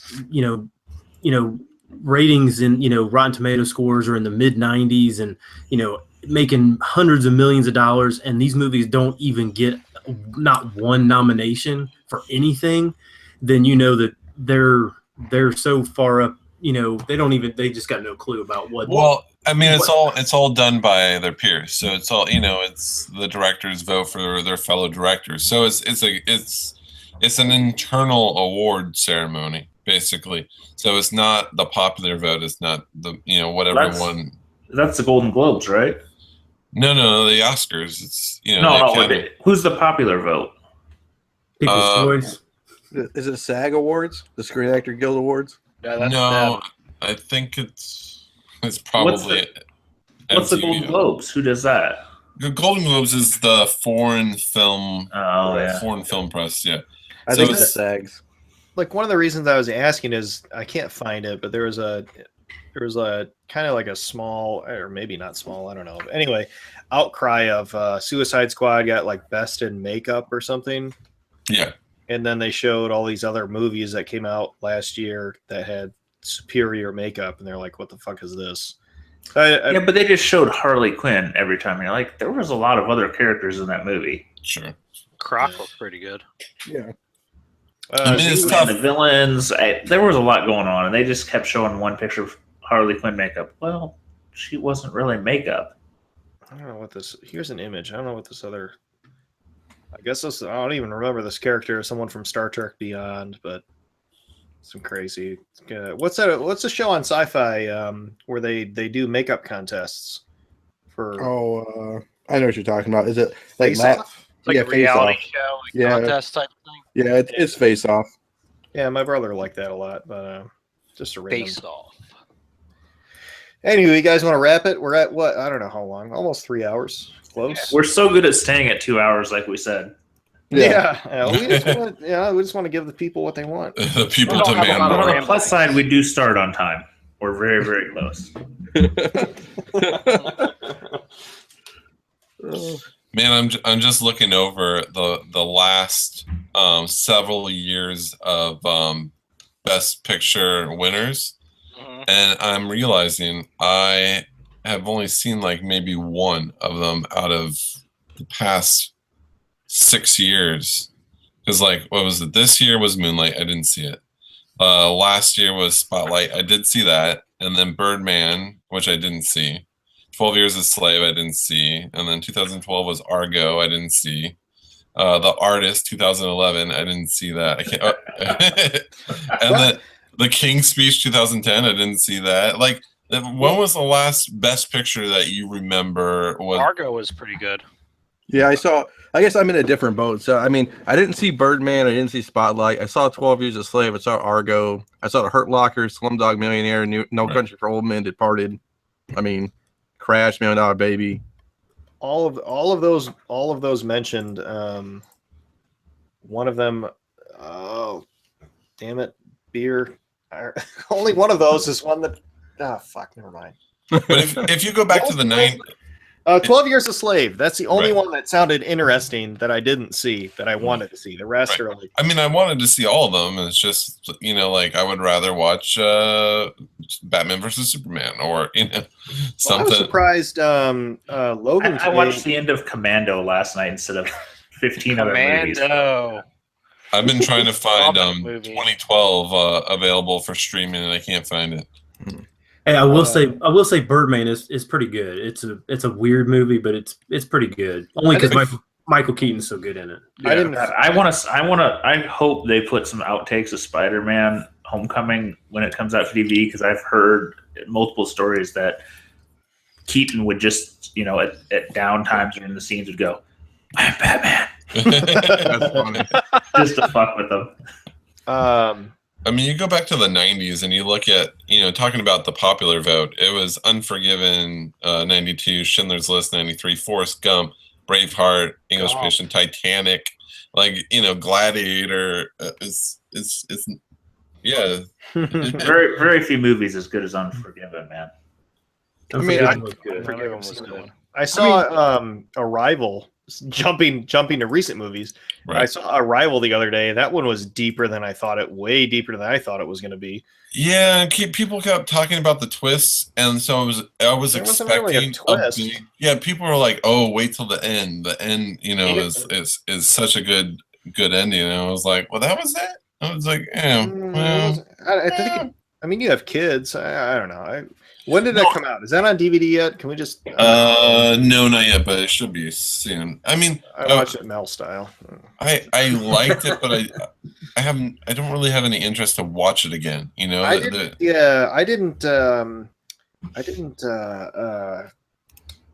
I didn't expect it. I was like, oh, cool, aliens come to Earth. Like, I'll just check this out. And then I watched it. I'm like, God damn, this is deeper than I prepared myself for. As far as too much malt liquor, Paul. Too much. Too much Cobra. Too many tears in your beer. I did one movie that really got me. It got allergies going for me. Fans in the room and such. I was up for my job for like 30 hours or something, and I came home. And I started to watch, I watched the whole thing, Interstellar, and the whole like dad-daughter thing, like just got. Oh, Interstellar's a good movie though. No, but no, I wasn't knocking. I'm saying the dad-daughter thing, like really, like heartstrings, like fuck me. Okay, if Interstellar, if they just, the whole technology where they send everyone across the sea in the like sleep pods, what if they just, instead of developing all that money, they just put everyone in a sleep pod and just rode out that, all the stuff the Earth was going. Then movies done. Hey, we made it. It's a better future. Yes. Then the aliens would come. All right. Well, Interstellar, spoiler ahead. When they went to that water planet and they came back and it like time jumped by the years, and then he like check the audio or video files of his kid, like missed her whole fucking life. I was like, that's what got me. I was like, I've been up for 30 hours or whatever. I was like, oh my God. Because when I work a long shift like that, and I don't know, John, I don't know what you're gonna do, man. You're gonna have to find your rhythm with your 12-hour shifts for your deal. But if I'm up for that long and I come home, like I don't come home and just collapse in bed. More often than not, it's daytime by the time I get home. So I have a beer. When I get home, I get to get the kids up, get them to the bus, get them to preschool, and then I'll be like, I saw them. I'm ready for bed. Not seeing your kids. I meant like I'm not tired yet. Or for me, I sit there and do whatever until like I literally just reach 0% and I just fall asleep on the couch. That was at least that day where I was like, I'll just start Interstellar and then 30 hours. I don't know how you do that. That's crazy. Yeah, that's another story. It's not every time. It's every now and then. But all right. Well, Logan. So what are the hot movies right now? Logan is hot. Every time we say Logan, people are gonna flinch because they don't want to hear spoilers. But Logan and Split is good. I've heard. Let's not talk about it. I want to watch it on DVD in a couple weeks or whenever. Yeah, right. Exactly. Ben was saying the same thing. I haven't seen Split yet, and then Get Out, which I talked. Did it? I can't do Split. I just can't. All right, John Wick 2. M. Night. Oh well, I heard this is his comeback, man. Everybody's saying this is it. I know. I just can't. It's like I got burned. I guess to end on it, I'm kind of super excited for Kong. But that movie looks way better than I thought. Yeah. I thought they were going to do another fucking remake of the same goddamn story that we've seen 15 times. Oh, you know what was good? And I was really surprised. Sorry, we're like extending this out. But The Legend of Tarzan. I thought it looked like such a shitty movie. And then it was on like, I think HBO Go or something like that. And I watched it and it's really good. Is it really good? The one with the dude from True Blood? It's Skarsgård. It takes place. I thought it was just a new rendition of Tarzan, which is why I had no interest in it. It takes place like 5 years after Tarzan, so he's been living in London. He's kind of like domesticated, for lack of a better word. Look at this link I just sent in the group chat. Look at that monkey on the bottom right. It's like, what the? He looks like he looks like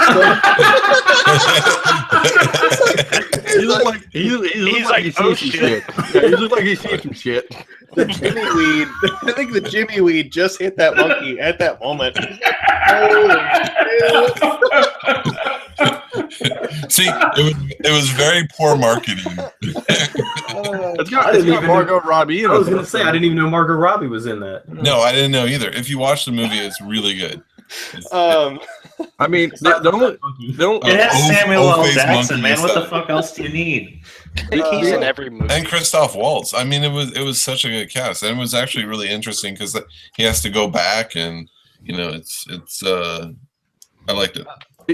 Samuel L. Jackson ain't fucking around, man. He's in everything. The only Tarzan movie I like is George of the Jungle with Brendan Fraser. So that one is great. What was that? And then you need a Brendan Fraser clap. Yeah. Battle for Planet Let's not of the forget Apes. one of the great Tarzans was the Highlander. Yeah. Battle for Planet of the Apes was the other trailer that I saw that was pretty cool. So do we watch anything without monkeys in it? Nope, I'm a monkey man. Monkey man. Cool. Well, Legend of Tarzan's right up your alley then. I'll have to watch it. Yeah, that was I mean, not on my list at all to ever see. So no, I had no interest in seeing it, and then I got once I started, I got pretty sucked in. It was really good. Cool. All right, well, we gotta sign off and go eat some bananas. Yeah, I'm gonna go have dinner. All right, gentlemen. Night, everyone. All right, boys. See you guys. Later.